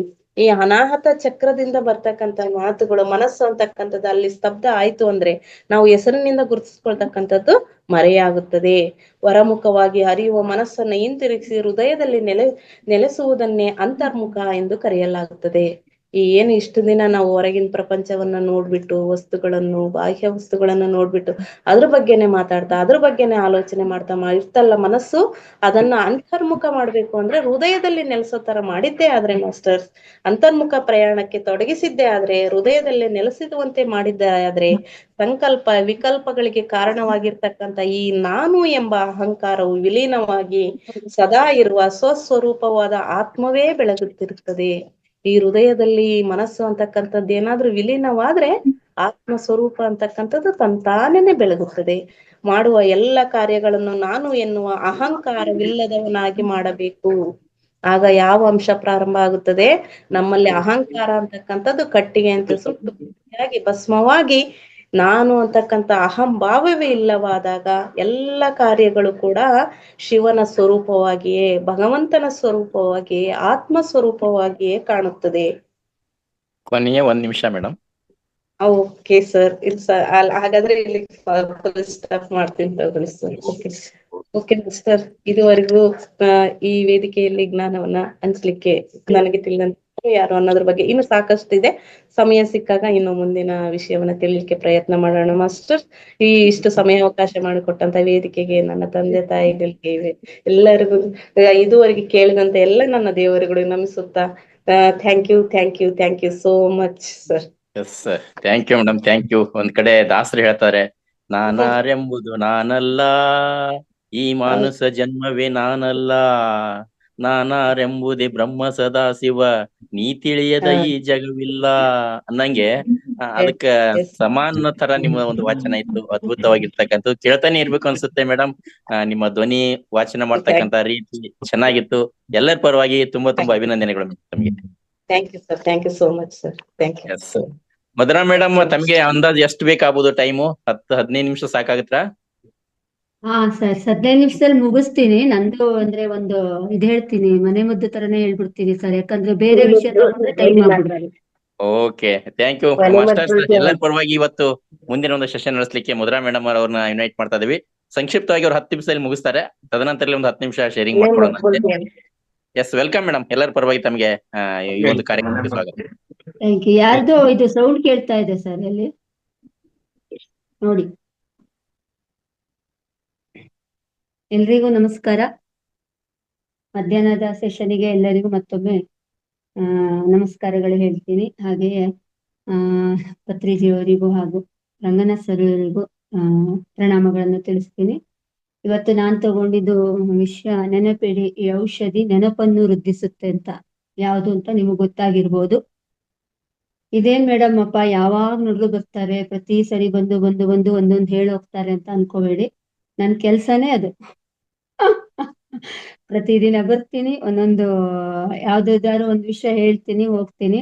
ಯಾಕಂದ್ರೆ ನನಗೆ ಈ ಮನೆ ಮದ್ದು ಅನ್ನೋದು ತುಂಬಾ ಅತ್ಯುತ್ತಮವಾದ ವಿಷಯ, ನಂಗೆ ತುಂಬಾ ಇಷ್ಟ. ಯಾಕಂದ್ರೆ ನನಗೆ ಎಲ್ಲಿ ಸಿಕ್ಕಿರೋ ಒಂದ್ 10 ನಿಮಿಷ ಅವಕಾಶ ಸಿಕ್ತೋ ಒಂದ್ ಯಾವ್ದೋ ಒಂದ್ ಮನೆ ಮದ್ದು ಹೇಳ್ತೀನಿ, ಎಲ್ರಿಗೂ ಉಪಯೋಗ ಆಗ್ಲಿ ಅಂತ. ಯಾಕಂದ್ರೆ ಈಗ ನಮ್ದು ಹೇಗಾಗ್ಬಿಟ್ಟಿದೀವಿ ಅಂದ್ರೆ, ನಾವು ಸನಾತನ ಅಂದ್ರೆ ಹಿಂದಿನ ಸಂಸ್ಕೃತಿಯನ್ನೇ ಮರ್ತು ಬಿಟ್ಟಿದೀವಿ. ಇವೇನಿದ್ರು ಅಲೋಪತಿ ಹೋಗ್ತಾ ಇದೀವಿ, ಆಯುರ್ವೇದಿಕ್ ಅಥವಾ ಮನೆ ಮದ್ದು ಅನ್ನೋದು ಕ್ಷೀಣಿಸ್ತಾ ಇದೆ. ಅದಕ್ಕೋಸ್ಕರ ಜನರೆಲ್ಲ ಎಚ್ಚೆತ್ಕೊಳ್ಳಿ, ಎಲ್ಲರೂ ಇರೋಂತ ಮನೆಯಲ್ಲಿರೋಂತ ವಸ್ತುಗಳನ್ನೇ ಬಳಸಿ ನಿಮ್ಮ ಆರೋಗ್ಯವನ್ನು ಕಾಪಾಡ್ಕೊಳ್ಳಿ ಹೇಳೋ ಉದ್ದೇಶದಿಂದ ಅವಾಗ ಬರ್ತಾ ಇರ್ತೀನಿ. ಈ ಮೇಡಮ್ ಯಾವ ಸೆಷನ್ನಿಗೆ ಹೋದ್ರು ಇರ್ತಾರಪ್ಪ ಅಂತ ಅನ್ಕೊಳ್ಬೇಡಿ, ಏನು ಮಾಡಕ್ಕಾಗಲ್ಲ, ನಾನು ಬರ್ಲೇಬೇಕಾಗತ್ತೆ. ನನ್ನನ್ನು ಕರಿತಾ ಇರ್ತಾರೆ, ಬರ್ತಾ ಇರ್ತೀನಿ. ಯಾಕಂದ್ರೆ ಪತ್ರಿಜಿಯವ್ರ ಸಂಕಲ್ಪ ಅನ್ಸುತ್ತೆ. ನನಗೊಂದು ಇದ್ ಕೊಟ್ಟಿದ್ದಾರೆ ಅನ್ಸುತ್ತೆ ವೇದಿಕೆ, ನೀನು ಸ್ವಾಸ್ಥ್ಯ ಹೇಳಲಿಕ್ಕೆ ಹೋಗಮ್ಮ, ನಿನಗೆ ಒಂದು ಅವಕಾಶ ಕೊಡ್ತೀನಿ ಅಂತ ಮೋಸ್ಟ್ಲಿ ಅವ್ರಿಗೆ ಕಳಿಸ್ಬೋದು, ನನಗೆ ಗೊತ್ತಿಲ್ಲ. ಅವಾಗ ಬರ್ತಾ ಇರ್ತೀನಿ. Thank you, thank you, thank you. ನೆನಪಿಡಿ, ಈ ಔಷಧಿ ನೆನಪನ್ನು ವೃದ್ಧಿಸುತ್ತೆ ಅಂದ್ರೆ ಯಾರಿಗಾರು ಗೊತ್ತಾಗಿರ್ಬೋದು ಇದು ಯಾವುದು ಅಂತ. ತೇಜ ಮೇಡಮ್ ಗೊತ್ತಾಗಿರ್ಬೋದು. ಒಂದೆಲಗ ಬ್ರಾಹ್ಮಿ ಎಲೆ. ಬ್ರಾಹ್ಮಿ ಎಲೆ, ಥ್ಯಾಂಕ್ ಯು. ಅದು ಎಲ್ರಿಗೂ ಗೊತ್ತಿರುತ್ತೆ, ಬ್ರಾಹ್ಮಿ ಅಥವಾ ಒಂದೆಲಗ ಅಂತ ನಾವೇನ್ ಹೇಳ್ತೀವಿ. ಅತ್ಯುತ್ತಮವಾದ ಔಷಧಿ ಗುಣಗಳುಳ್ಳ ಅಂದ್ರೆ ಒಂದು ಸಸ್ಯ. ಎಲ್ರು ನೋಡಿರ್ಬೋದು, ಇದ್ರಲ್ಲಿ ಒಂದೇ ಎಲೆ ಇರುತ್ತೆ. ಇದ್ರದ್ದು ಕಾಂಡ, ಬೇರು ಎಲ್ಲದೂ ಉಪಯೋಗಕ್ಕೆ ಬರುತ್ತೆ. ಇದು ಯಾವುದನ್ನು ತೆಗೆದು ನಾವು ಬಿಸಾಡೋಗೆ ಇಲ್ಲ. ಬೇರುಗಳು ಸ್ವಚ್ಛ ಮಾಡ್ಕೊಂಡು ಅದನ್ನು ಬಳಸ್ಬೋದು, ಎಲೆ ಬಳಸ್ಬೋದು, ಕಾಂಡ ಬಳಸ್ಬೋದು. ಇದು ಒಂಥರ ಏನಂದ್ರೆ ಒಂದೊಂದು ಎಲೆನೂ ಅಷ್ಟು ಉಪಯುಕ್ತವಾದದ್ದು ಮತ್ತು ಅಷ್ಟು ಬೆಲೆ ಕೊಡುವಂಥದ್ದು ಅಂತ ಹೇಳ್ಬೋದು. ಒಂದ್ ಎಲೆನೂ ನಾವು ವೇಸ್ಟ್ ಮಾಡಲ್ಲ, ಅದನ್ನ ಚೆನ್ನಾಗಿ ಉಪಯೋಗಿಸ್ಕೊಳ್ತಾ ಇದೀವಿ. ಇದು ಏನೇನ್ ಮಾಡುತ್ತೆ ಅಂದ್ರೆ ಹಲೋ, ಒಂದೆಲಗ ಅಂದ್ರ ಇದು ತ್ಯಾಗದ ಗಿಡ ಏನ್ರಿ? ಅಲ್ಲ, ಬ್ರಾಹ್ಮಿ ಎಲೆ ಅಂತ ಹೇಳ್ತೀವಲ್ಲ ಅದು ಬೇರೆನಾ? ಅದು ಬೇರೆ, ನೀವ್ ಹೇಳ್ತಿರೋದು ಬೇರೆ. Okay madam. ನೆನಪು ಒಂದು ವರ ಅಂತ ಹೇಳ್ತಿದ್ವು. ಈಗ ಎಲ್ಲರಿಗೂ ನೆನಪಿನ ಶಕ್ತಿ ಒಂದೇ ರೀತಿ ಇರೋದಿಲ್ಲ, ಒಬ್ಬೊಬ್ಬರದು ನೆನಪಿನ ಶಕ್ತಿ ಒಂದೊಂದ್ ತರ ಇರುತ್ತೆ. ಆಗ ನಾವು ನಮ್ಮ ನೆನಪಿನ ಶಕ್ತಿಯನ್ನು ಜಾಸ್ತಿ ಮಾಡ್ಕೊಳ್ಬೇಕು ಅಂದ್ರೆ ಈ ತರ ಔಷಧ ಈ ತರ ಸಸ್ಯಗಳಿಂದ ಸಿಗುವ ಒಂದು ಔಷಧಗಳನ್ನು ಬಳಕೆ ಮಾಡಿಕೊಂಡು ಅಥವಾ ಅಂದ್ರೆ ಪ್ರಕೃತಿದತ್ತವಾಗಿ ಸಿಗುವಂತಹ ಒಂದು ಔಷಧಗಳನ್ನು ಬಳಕೆ ಮಾಡಿಕೊಂಡು ನಮ್ಮ ನೆನಪಿನ ಶಕ್ತಿಯನ್ನು ನಾವು ವೃದ್ಧಿ ಮಾಡ್ಕೋಬಹುದು ಅಂತ ಹೇಳ್ತೀವಿ. ಇದಂತೂ ಮಕ್ಕಳಿಗಂತೂ ಅದ್ಭುತವಾಗಿ ನೆನಪಿನ ಶಕ್ತಿ ಹೆಚ್ಚಾಗ್ಲಿಕ್ಕೆ ತುಂಬಾ ಸಹಾಯ ಮಾಡುತ್ತೆ. 48 ಡೇಸ್ ಖಾಲಿ ಹೊಟ್ಟೆಯಲ್ಲಿ ಬೆಳಗ್ಗೆ ಒಂದು ಎಲೆ ತಿನ್ನೋದ್ರಿಂದ ಇದು ನೆನಪಿನ ಶಕ್ತಿಯನ್ನು ವೃದ್ಧಿ ಮಾಡುತ್ತೆ. ಅಂದ್ರೆ ವಯಸ್ಸಾದವರಿಗೂ ಅಡ್ಡಿಲ್ಲ, ಮಕ್ಕಳಿಗೂ ಅಡ್ಡಿಲ್ಲ. ಅಂದ್ರೆ ಒಂದು ಎಲೆ ತಿಂದ್ರೆ ಸಾಕು ದಿನಕ್ಕೆ, ಅದು ಅತಿ ಆಗ್ಬಾರ್ದು. ಯಾವ್ದಾದ್ರು ಅಷ್ಟು ಅಮೃತವು ವಿಷ ಅಂತ ನಾವೇನ್ ಹೇಳ್ತೀವೋ ಹಾಗೆ. ಇವತ್ ಸಿಕ್ಕಿದ್ಯಪ್ಪ ಇದೊಂದಿಷ್ಟು ತಿನ್ಬಿಡೋಣ ಅಂತಲ್ಲ, ಪ್ರತಿಯೊಂದಕ್ಕೂ ಅದರದ್ದೇ ಆದ ಒಂದು ಗುಣ ಇರುತ್ತೆ. ಇದನ್ನ ನಾವು ಪ್ರತಿದಿನ ಒಂದೊಂದ್ ಎಲೆ ತಿಂತಾ ಹೋದ್ರೆ ನಮ್ಮ ಹೇಗೆ ಈಗ ಮಂಡಲ ಧ್ಯಾನ ಅಂತ ನಾವು ಏನ್ ಮಾಡ್ತೀವಿ ನಮ್ಮ ಒಂದು ಶಾಂತಿ ನೆಮ್ಮದಿಗೋಸ್ಕರ, ಅದೇ ತರ ನಮ್ಮ ಆರೋಗ್ಯವನ್ನು ಕಾಪಾಡ್ಲಿಕ್ಕೆ ಅಥವಾ ನಮ್ಮ ನೆನಪಿನ ಶಕ್ತಿಯನ್ನು ವೃದ್ಧಿಸಿಕೊಳ್ಳಿಕ್ಕೆ ದಿನಕ್ಕೊಂದು ಎಲೆ ಸಾಕಾಗುತ್ತೆ. ಅತ್ಯಂತ ಶಕ್ತಿಯುತವಾದ ಒಂದು ಇದೊಂದು ಎಲೆ. ಹೇಗೆ ನಮ್ಗೆ ಈಗ ಸುಸ್ತಾಗಿರುತ್ತೆ, ಒಂಥರ ಏನೋ ಒಂಥರ ನಮ್ಗೆ ಏನು ಮಾಡ್ಲಿಕ್ಕೆ ಕೆಲಸ ಇರಲ್ಲ, ನಮ್ ದೇಹವನ್ನು ಉತ್ಸಾಹವನ್ನು ಇಡ್ಲಿಕ್ಕೂ ಕೂಡ ಈ ಎಲೆಗಳು ತುಂಬಾ ಸಹಾಯ ಮಾಡುತ್ತೆ. ನಮ್ಮ ಮೆದುಳನ್ನು ತುಂಬಾ ಚುರುಕುಗೊಳಿಸುತ್ತೆ. ಯಾಕಂದ್ರೆ ಮೆದುಳು ಮೈನ್ ಬ್ರೈನೇ ಅಲ್ವಾ ನಾವು ಆಕ್ಟಿವ್ ಆಗಿರ್ಲಿಕ್ಕೆ ಅಥವಾ ನಾವು ನಮ್ಮ ನೆನಪನ್ನು ಚೆನ್ನಾಗಿಟ್ಕೊಳ್ಳಿಕ್ಕೆ ಬ್ರೈನ್ ತುಂಬಾ ಚೆನ್ನಾಗಿ ಕೆಲಸ ಮಾಡ್ಬೇಕು. ಅದಕ್ಕೋಸ್ಕರ ಇದನ್ನ ನೆನಪಿನ ಶಕ್ತಿ ಹೆಚ್ಚಿಸ್ಕೊಳ್ಳಕ್ಕೂ ಸಹ ಇದನ್ನ ಉಪಯೋಗಿಸ್ಕೊತಾರೆ. ಮುಪ್ಪನ್ನು ಮುಂದೂಡೋದು ಅಂತ ಹೇಳ್ತಾರೆ. ಈಗ ವಯಸ್ಸಾದ್ಮೇಲೆ ನೆನಪಿನ ಶಕ್ತಿ ಕಡಿಮೆ ಆಗ್ತಾ ಆಗ್ತಾ ಆಗ್ತಾ ಇರುತ್ತೆ. ಆಗ ನಾವು ಈ ಒಂದೆಲಗ ಅಥವಾ ಬ್ರಾಹ್ಮಿ ಅಂತ ಅಥವಾ ತಿಮಿರೆ ಅಂತಾನು ಹೇಳ್ತಾರೆ ಅದಕ್ಕೆ. ಇದನ್ನು ಉಪಯೋಗಿಸೋದ್ರಿಂದ ನೆನಪಿನ ಶಕ್ತಿಯನ್ನು ನಾವು ಅಂದ್ರೆ ಜಾಸ್ತಿ ಮಾಡ್ಕೊಳ್ತಾ ಹೋಗ್ಬೋದು. ಮತ್ತೆ ಇದು ರೋಗ ನಿರೋಧಕ ಶಕ್ತಿಯನ್ನು ಹೆಚ್ಚಿಸ್ಕೊಳ್ಳಿಕ್ಕೂ ಕೂಡ ಇದು ಸಹಾಯ ಮಾಡುತ್ತೆ. ಏಕಾಗ್ರತೆಯನ್ನು ವೃದ್ಧಿ ಮಾಡ್ಕೊಳ್ಳುತ್ತೆ. ಮೆದುಳಿನ ಎಲ್ಲ ಅಂಗಾಂಗಗಳಿಗೂ ಕೂಡ ಇದು ಶಕ್ತಿಯನ್ನು ತುಂಬುತ್ತೆ. ಅಂದ್ರೆ ಈ ಬ್ರಾಹ್ಮಿ ಅಥವಾ ಒಂದೆಲಗ ಎನ್ನುವುದು ಹಲವಾರು ವಿವಿಧ ಔಷಧೀಯ ಗುಣಗಳು ಹೊಂದಿರುವಂತ ಒಂದು ಸಸ್ಯ ಅಂತ ಹೇಳಲಿಕ್ಕೆ ಇಷ್ಟಪಡ್ತೀನಿ. ಆಮೇಲೆ ಕೂದಲಿನ ಸಮಸ್ಯೆ, ಈಗ ಕೂದಲಲ್ಲಿ ಹುಟ್ಟಾಗಿರುತ್ತೆ ಅಂತ ಇಟ್ಕೊಳ್ಳಿ. ಆ ಹುಟ್ಟಾದಾಗ ಈ ಎಲೆಗಳನ್ನ ತಗೊಂಡು ಚೆನ್ನಾಗಿ ರುಬ್ಬಿ ಅದರ ರಸವನ್ನು ನಾವು ತಲೆ ಬುಡಕ್ಕೆ ಹಾಕಿ ಹಚ್ಕೊಳ್ಳೋದ್ರಿಂದ ಹೊಟ್ಟು ಕೂಡ ಕಡಿಮೆ ಮಾಡ್ಕೊಳ್ಳಿಕ್ ಸಹಾಯವಾಗುತ್ತೆ. ಅದೇ ರೀತಿ ಕೂದಲು ಉದುರುತ್ತೆ. ಎಷ್ಟೋ ಜನಕ್ಕೆ ಕೂದಲು ಉದುರೋ ಸಮಸ್ಯೆ ಇದೆ. ಇದನ್ನ ಎಣ್ಣೆ ಮಾಡ್ಕೊಂಡು ನಾವು ಹಚ್ಕೊಳ್ಳೋದ್ರಿಂದ ಆ ಸಮಸ್ಯೆಯನ್ನು ನಾವು ಕೂಡ ದೂರ ಮಾಡ್ಕೊಳ್ಬೋದು. ಎಣ್ಣೆ ಮಾಡಿ ಇಟ್ಕೊಂಡ್ರೆ ಇದ್ರದ್ದು ಅಂದ್ರೆ ಕೊಬ್ಬರಿ ಎಣ್ಣೆನೋ ಅಥವಾ ಎಳ್ಳೆಣ್ಣೆ ಯಾವುದೋ ಒಂದು ತಗೊಳ್ಳೋದು, ಚೆನ್ನಾಗಿ ಕುದಿಸೋದು, ಇದಕ್ಕೆ ಈ ಬ್ರಾಹ್ಮಿ ಎಲೆಯನ್ನು ರುಬ್ಬಿ ಆ ರಸವನ್ನು ತೆಗೆದು ಎಣ್ಣೆಗೆ ಹಾಕಿ ಚೆನ್ನಾಗಿ ಕುದಿಸ್ಕೊಂಡು, ಅಂದ್ರೆ ನೀರಿನಂಶ ಇದ್ರೆ ಆ ನೀರಿನಂಶ ಹೋಗೋವರೆಗೂ ಎಣ್ಣೆಯನ್ನು ನಾವು ಕಾಯಿಸ್ಬೇಕಾಗತ್ತೆ. ಕಾಯಿಸ್ಕೊಂಡು ಸೋಸ್ಕೊಂಡು ಇಟ್ಕೊಂಡ್ರೆ ಪ್ರತಿದಿನ ಹಚ್ಚೋದ್ರಿಂದ ನಮ್ಮ ಕೂದಲುಗಳು ಕಪ್ಪು ಆಗುತ್ತೆ, ಮತ್ತೆ ಕೂದಲು ಸೊಂಪಾಗಿ ಬೆಳೆಯುತ್ತೆ. ಅಂದ್ರೆ 100% ಅಂತಲ್ಲ, ಇರೋವಂತ ಕೂದಲನ್ನು ನಾವು ಉಳಿಸ್ಕೊಳ್ಬಹುದು ಈ ಎಣ್ಣೆಯನ್ನು ಯೂಸ್ ಮಾಡೋದರಿಂದ ಅಂತ ಹೇಳಿಕ್ಕೆ ಇಷ್ಟಪಡ್ತೀನಿ. ಆಮೇಲೆ ಇದನ್ನ ಹೇಗೆ ಅಂದ್ರೆ ಒಂದೆಲಗ ಜ್ಯೂಸ್ ಮಾಡ್ಕೋಬಹುದು. ಅತ್ಯುತ್ತಮವಾದ ಒಂದು ಪೇಯ ಅಂತ ಹೇಳಿ. ಯಾವಾಗ್ಲೂ ಇದನ್ನ ಕುದಿಸಿ ತಗೊಳ್ಳೋಕ್ಕಿಂತ ಹಸಿ ತಗೊಳ್ಳೋದು ತುಂಬಾ ಒಳ್ಳೇದು. ಇದಕ್ಕೆ ಹೇಗೆ ಅಂದ್ರೆ ಒಂದಿಷ್ಟು ಒಂದೆಲಗ ತಗೊಳ್ಳೋದು, ಅಂದ್ರೆ ಬೇರುಗಿ ಮತ್ತೆ ಕಾಂಡ ಎಲೆ ಎಲ್ಲದನ್ನು ತಗೊಂಡು ಚೆನ್ನಾಗಿ ನಾವು ನೀರಿನಲ್ಲಿ ತೊಳ್ಕೋಬೇಕು. ಚೆನ್ನಾಗಿ ತೊಳೆದು, ಯಾಕಂದ್ರೆ ಅದೇ ಎಲ್ಲ ಕಡೆ ಬೆಳೆಯುತ್ತೆ ಹೆಚ್ಚಾಗಿದು. ಕರಾವಳಿ ಪ್ರದೇಶದಲ್ಲಿ, ಮಲೆನಾಡುಗಳಲ್ಲೆಲ್ಲ ತುಂಬಾ ಜಾಸ್ತಿ ಎಲ್ಲ ಕಡೆ ಇರುತ್ತೆ. ಆದ್ರೆ ನಾವು ಅಬ್ಸರ್ವ್ ಮಾಡಿಲ್ಲ. ಇದು ನಮ್ಗೆ ಒಂದೆಲಗನ ಬ್ರಾಹ್ಮಿನ ಅಂತ ನಮ್ಗೆ ಗೊತ್ತಿರಲ್ಲ. ಮತ್ತೆ ಅದ್ರ ಉಪಯೋಗನೂ ಕೂಡ ನಮ್ಗೆ ತಿಳಿದಿರಲ್ಲ, ಏನ್ ಮಾಡ್ಬೇಕು ಅಂತ. ಎಷ್ಟೋ ಸಸ್ಯಗಳು ಹಾಗೆ ನಶಿಸಿ ಹೋಗ್ತಾ ಇದೆ, ಏನ್ ಮಾಡ್ತಾರೆ ಅಂತಾನೆ ಗೊತ್ತಿಲ್ಲ. ಯಾರು ಈ ತರ ಹೇಳಿದಾಗ ಇದು ಉಪಯೋಗಕ್ಕೆ ಬರುತ್ತಾ ಅನ್ನೋ ಒಂದು ಗೊತ್ತಾಗುತ್ತೆ ನಮ್ಗೆ. ಅದಕ್ಕೆ ನಮ್ಮ ವೇದಿಕೆಯಲ್ಲಿ ಆಗಾಗ ಈ ತರದೆಲ್ಲ ನಾವು ತಿಳಿಸ್ತಾ ಇರ್ತೀವಿ. ಅದನ್ನ ಹೇಗೆ ಜ್ಯೂಸ್ ಮಾಡೋದು ಅಂದ್ರೆ, ಒಂದೆಲಗ ಒಂದ್ ಮುಷ್ಟಿ ತಗೊಳ್ಳೋದು, ಅದಕ್ಕೆ ಸ್ವಲ್ಪ ಶುಂಠಿ ಮತ್ತೆ ಒಂಚೂರು ಜೀರಿಗೆ ಹಾಕಿ ಚೆನ್ನಾಗಿ ರುಬ್ಕೊಳ್ಳೋದು. ಆಮೇಲೆ ಅದಕ್ಕೆ ಬೇಕಂದ್ರೆ ಬೆಲ್ಲ ಹಾಕೋದು, ಸೋಸ್ಕೋಬೇಕು ಚೆನ್ನಾಗಿ ಅದ್ರದ್ದು, ಇಲ್ಲಾಂದ್ರೆ ಅದ್ರದ್ದು ರಸ ಇದೆಲ್ಲ ಜಿಗಿಡೆಲ್ಲ ಬಂದ್ಬಿಡುತ್ತೆ. ಸೋಸ್ಕೊಂಡು ಆ ರಸಕ್ಕೆ ಬೆಲ್ಲ ಹಾಕಿ ಕುಡಿಬೇಕು. ಅದನ್ನ ಪ್ರತಿದಿನ ಕುಡಿಬಹುದು, ಆದ್ರೆ ಪ್ರಮಾಣಗಳನ್ನು ಕಡಿಮೆ ಮಾಡಿ ಕುಡಿಬೇಕು. ಅಂದ್ರೆ 1 ಲೋಟ ಆಯ್ತು ಉದ್ದ ಲೋಟದಲ್ಲಿ ಅಂತ ದಿನಾ ಒಂದು ಉದ್ದ ಲೋಟದಲ್ಲಿ ಕುಡಿಯೋದು ತುಂಬಾ ಒಳ್ಳೇದಲ್ಲ ಆರೋಗ್ಯಕ್ಕೆ. ಪ್ರಮಾಣಗಳನ್ನು ಕಡಿಮೆ ಮಾಡಿದ ಪ್ರತಿದಿನ ಉಪಯೋಗಿಸಲು ತುಂಬಾ ಒಳ್ಳೆಯದೇ ಈ ಜ್ಯೂಸ್ ಅನ್ನ. ಅತ್ಯುತ್ತಮವಾದ ಒಂದು ಪೇಯ ಆಗುತ್ತೆ. ಈ ಜ್ಯೂಸ್ ಅನ್ನು ಕುಡಿಬಹುದು.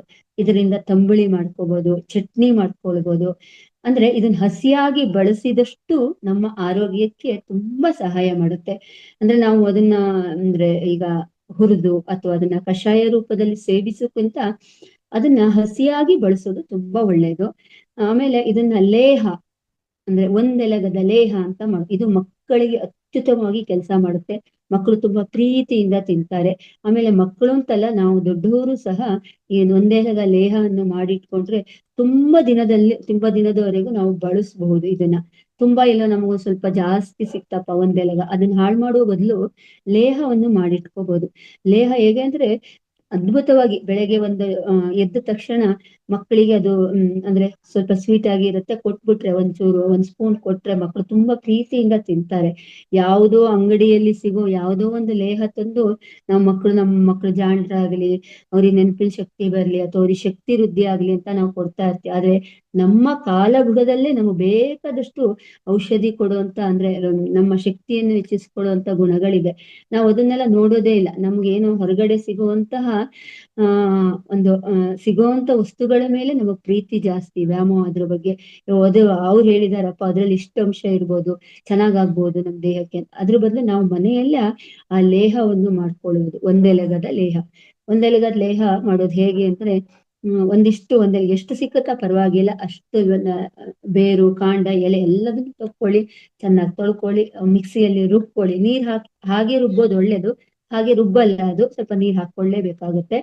ನೀರ್ ಹಾಕಿ ರುಬ್ಬಿದ ನಂತರ ಒಲೆಯ ಮೇಲಿಟ್ಟು ಚೆನ್ನಾಗಿ ಕಾಯಿಸ್ಬೇಕು. ಅದೇನು ಹೇಗೆ ಕಾಯಿಸ್ಬೇಕು, ಆ ನೀರಿನ ಅಂಶ ನೀವು ಎಷ್ಟು ನೀರ್ ಹಾಕಿದೀರಾ ಅಷ್ಟು ನೀರು ಹೋಗುವವರೆಗೂ ಚೆನ್ನಾಗಿ ಕಾಯಿಸ್ಬೇಕು. ಅದನ್ನ ಕಾಯಿಸಿ ಆ ನೀರಿನ ಅಂಶ ಹೋದ್ಮೇಲೆ ಅದು ತುಪ್ಪ ಹಾಕಿ ಅದನ್ನ ಚೆನ್ನಾಗಿ ತೊಳಸ್ಬೇಕು. ತುಪ್ಪ ಸ್ವಲ್ಪ ಬೆಲ್ಲ ಹಾಕಿ ತೊಳಸಿ ಇಟ್ಕೊಳ್ಳಿ. ಅದೇನಾಗುತ್ತೆ, ಗಟ್ಟಿ ಪಾಕ ಬಂದಂಗ ಆಗುತ್ತೆ. ಅದನ್ನ ಒಂದು ಅಂದ್ರೆ ಈ ಬಾಟಲ್ ಅಲ್ಲಿ ಹಾಕಿ ಶೇಖರಣೆ ಮಾಡಿ ಎಷ್ಟು ದಿನ ಆದ್ರೂ ಅದು ಒಂದೆಲಗದ್ಲೆ ಹಾಳಾಗಲ್ಲ. ಮತ್ತೆ ಅದು ಮಕ್ಕಳಿಗೆ ಕೊಡ್ಲಿಕ್ಕೂ ತುಂಬಾ ಒಳ್ಳೇದು. ರಾತ್ರಿ ಬೇಕಾದ್ರೆ ನೀವು ಒಂದು ಅರ್ಧ ಸ್ಪೂನ್ ತಿನ್ಕೊಂಡು ಮಲ್ಕೋಬಹುದು. ಇಲ್ಲಾಂದ್ರೆ ಬೆಳಗ್ಗೆ ಎದ್ದ ತಕ್ಷಣ ಖಾಲಿ ಹೊಟ್ಟೆಯಲ್ಲಿ ಮಕ್ಕಳಾಗ್ಲಿ ದೊಡ್ಡವರಾಗ್ಲಿ ತಿನ್ನೋದ್ರಿಂದ ಮಧುಮೇಹವನ್ನು ಕಂಟ್ರೋಲ್ ಮಾಡ್ಬೋದು. ಆಮೇಲೆ ಎಸಿಡಿಟಿ ಕೂಡ ಇದರಲ್ಲಿ ಕಡಿಮೆ ಆಗುತ್ತೆ. ನೆನಪಿನ ಶಕ್ತಿ ವೃದ್ಧಿ ಆಗುತ್ತೆ. ರೋಗ ನಿರೋಧಕ ಶಕ್ತಿ ಹೆಚ್ಚಾಗುತ್ತೆ ಇದರಿಂದ. ಆಮೇಲೆ ಕೂದಲಿಗೆ ತುಂಬಾ ಒಳ್ಳೆಯದು. ಚರ್ಮದ ಗಾಯಗಳೇನಾದ್ರೂ ಈ ಹಸಿ ಎಲೆಗಳನ್ನು ರುಬ್ಬಿ ಅದ್ರ ರಸ ತೆಗೆದು ಹಚ್ಚಿದ್ರೆ ಬೇಗ ವಾಸಿ ಆಗುತ್ತೆ. ಅಂದ್ರೆ ಎಷ್ಟು ಅದ್ಭುತವಾದ ಗುಣಗಳು ಈ ಬ್ರಾಹ್ಮಿ ಎಲೆಯಲ್ಲಿ ಇದೆ. ಅದಕ್ಕೆ ನಾವು ಹೆಚ್ಚಾಗಿ ಈ ಎಲೆಗಳು ಸಿಕ್ಕಿದಾಗ ಉಪಯೋಗಿಸ್ಕೊಳ್ಳೋದು ತುಂಬಾ ಒಳ್ಳೇದು. ಈಗ ಏನಾಗುತ್ತೆ, ಎಷ್ಟೋ ಜನಕ್ಕೆ ಇದು ಎಲೆಗಳು ಹಸಿಯಾಗಿ ನಮಗ್ ಸಿಗಲ್ಲ. ಆದ್ರೆ ಆಯುರ್ವೇದಿಕ್ ಶಾಪಲ್ಲೆಲ್ಲ ಇದ್ರ ಪೌಡರ್ ಸಿಗುತ್ತೆ. ನೀವು ಆದಷ್ಟು ಆ ಪೌಡರ್ ಅನ್ನು ಹಾಲಿಗೆ ಬೇಕಾದ್ರೂ ಹಾಕೊಂಡು ಕುಡಿಬಹುದು. ಈಗ ಬೇಡಪ್ಪ ನಾನು ಹಾಲು ಹಾಕಿ ಕುಡಿಯಲ್ಲ ಅಂತಿದ್ದವರು ಸ್ವಲ್ಪ ಕಷಾಯ ರೂಪದಲ್ಲಿ ಕುಡಿಬಹುದು. ಆದ್ರೆ ಕಷಾಯ ಮಾಡಿದಾಗ ಏನಾಗುತ್ತೆ, ಅದರಲ್ಲಿ ಇರೋ ಅಂಶ ಗುಣಗಳು ಕಡಿಮೆ ಆಗುತ್ತೆ. ನಾವು ಬಿಸಿ ಮಾಡಿದಾಗ, ಹಸಿಯಾಗಿ ಸೇವಿಸಿದಾಗ ಅದರದ್ದು ಅದ್ರಲ್ಲಿ ಗುಣ ಏನಿರುತ್ತೆ, ಅದರದ್ದು ಔಷಧೀಯ ಗುಣಗಳು ಏನಿರುತ್ತೆ ಅದು ಜಾಸ್ತಿ ಆಗ್ತಾ ಹೋಗುತ್ತೆ. ಅದಕ್ಕೆ ನಾವು ಹಸಿಯಾಗಿ ಬಳಸುವುದು ತುಂಬಾ ಉತ್ತಮ. ನಾವು ಯಾವಾಗ್ಲೂ ಹೇಳ್ತಾ ಇರ್ತೀವಿ, ಎಲ್ಲ ವಸ್ತುಗಳು ಅಂದ್ರೆ ರಾ ಉಪಯೋಗಿಸೋದು ಅಂದ್ರೆ ಹಸಿಯಾಗಿರೋದು ಉಪಯೋಗಿಸಿದ್ರೆ ನಮಗೆ ಶಕ್ತಿ ಜಾಸ್ತಿ ಅಂತ ನಾವು ಹೇಳ್ತಾ ಇರ್ತೀವಿ. ಬೇಯಿಸಿದ ತಕ್ಷಣ ಅದ್ರದ್ದು ಪವರ್ ಅಂದ್ರೆ ಅದರಲ್ಲಿರೋ ಶಕ್ತಿ ಕುಂದುತ್ತಾ ಹೋಗ್ತೇವೆ ಅಂತ ಹೇಳ್ತೇವೆ. ಅದಕ್ಕೋಸ್ಕರ ಆದಷ್ಟು ಹಸಿಯಾಗಿ ಬಳಸಿ ಅಂತ ಹೇಳಲಿಕ್ಕೆ ಇಷ್ಟಪಡ್ತೀನಿ. ಆದಷ್ಟು ಮನೆಯಲ್ಲಿ ಎಲ್ಲಾರು ಸಿಕ್ಕಿದ್ರೆ ಅಥವಾ ಎಲ್ಲಾರು ಅಕ್ಕಪಕ್ಕ ನಿಮ್ಮ ತೋಟ ಗದ್ದೆ ಇದ್ರೆ ಎಲ್ಲಾರು ಇದ್ರೆ ಪ್ರತಿದಿನ ಒಂದೊಂದು ಖಾಲಿ ಹೊಟ್ಟೆಯಲ್ಲಿ ಒಂದೊಂದು ಎಲೆಯನ್ನು ಸೇವಿಸಿ. ಇದೊಂದು ಅದ್ಭುತವಾಗಿ ಕೆಲಸ ಮಾಡುತ್ತೆ. ರೋಗ ನಿರೋಧಕ ಶಕ್ತಿ ಹೆಚ್ಚಾಗುತ್ತೆ ಇದರಿಂದ. ಮತ್ತು ನೆನಪಿನ ಶಕ್ತಿ ಕೂಡ ಇದರಲ್ಲಿ ತುಂಬಾ ಹೆಚ್ಚಾಗುತ್ತೆ. ಯಾವ ವಯಸ್ಸಾದ ತಕ್ಷಣ ಎಲ್ರಿಗೂ ಸಾಮಾನ್ಯವಾಗಿ ಸ್ವಲ್ಪ ನೆನಪಿನ ಶಕ್ತಿ ಕಡಿಮೆ ಆಗುತ್ತೆ. ಮಕ್ಕಳಲ್ಲೂ ಕೂಡ ಎಷ್ಟೋ ಮಕ್ಕಳಿಗೆ ನೋಡಿ, ನಾನು ಓದಿದ್ ನೆನಪಿರಲ್ಲ, ಮತ್ತೆ ನನಗೆ ಅಂದ್ರೆ ಏನೋ ಒಂಥರ ನನಗೆ ಅಷ್ಟು ನೆನಪಾಗ್ತಿಲ್ಲ ಅಂತೆಲ್ಲ ನಾವು ಹೇಳ್ತಾ ಇರ್ತೀವಿ. ಆಗ ಈ ಒಂದೆಲಗವನ್ನು ಕೊಡೋದ್ರಿಂದ ತುಂಬಾ ಒಳ್ಳೇದು. ಇದರ ತಂಬಳಿ ಮಾಡ್ಬೋದು. ಚಟ್ನಿ ಅಂತೂ ಅದ್ಭುತವಾಗಿ ಬರುತ್ತೆ, ಅದ್ಭುತವಾಗಿ ಚಟ್ನಿ ಮಾಡ್ಕೋಬಹುದು. ಹೀಗೆ ಯಾವ ರೂಪದಲ್ಲಿ ಉಪಯೋಗಿಸಕ್ಕಾಗುತ್ತ ಆ ರೂಪದಲ್ಲಿ ಉಪಯೋಗಿಸಿ ನಾವು ಇದನ್ನ ಬಳಕೆ ಮಾಡ್ಕೊಳ್ಳೋದ್ರಿಂದ ನಮ್ಮ ಆರೋಗ್ಯವನ್ನು ಚೆನ್ನಾಗಿ ಇಟ್ಕೋಬಹುದು. ಹೆಚ್ಚಾಗಿ ಸಾವಯವದಿಂದ ಬೆಳೆದಿರುವಂತದ್ದೇ ಉಪಯೋಗಿಸಿ. ಯಾವುದೋ ಮೆಡಿಸಿನ್ ಹಾಕಿ ಬೆಳೆದಿರೋದು, ರಾಸಾಯನಿಕ ವಸ್ತುಗಳು ಹಾಕಿ ಬೆಳೆದಿರೋದು ಬೇಡ. ಎಲ್ಲ ತಂದು ಅಥವಾ ಬೇರೆ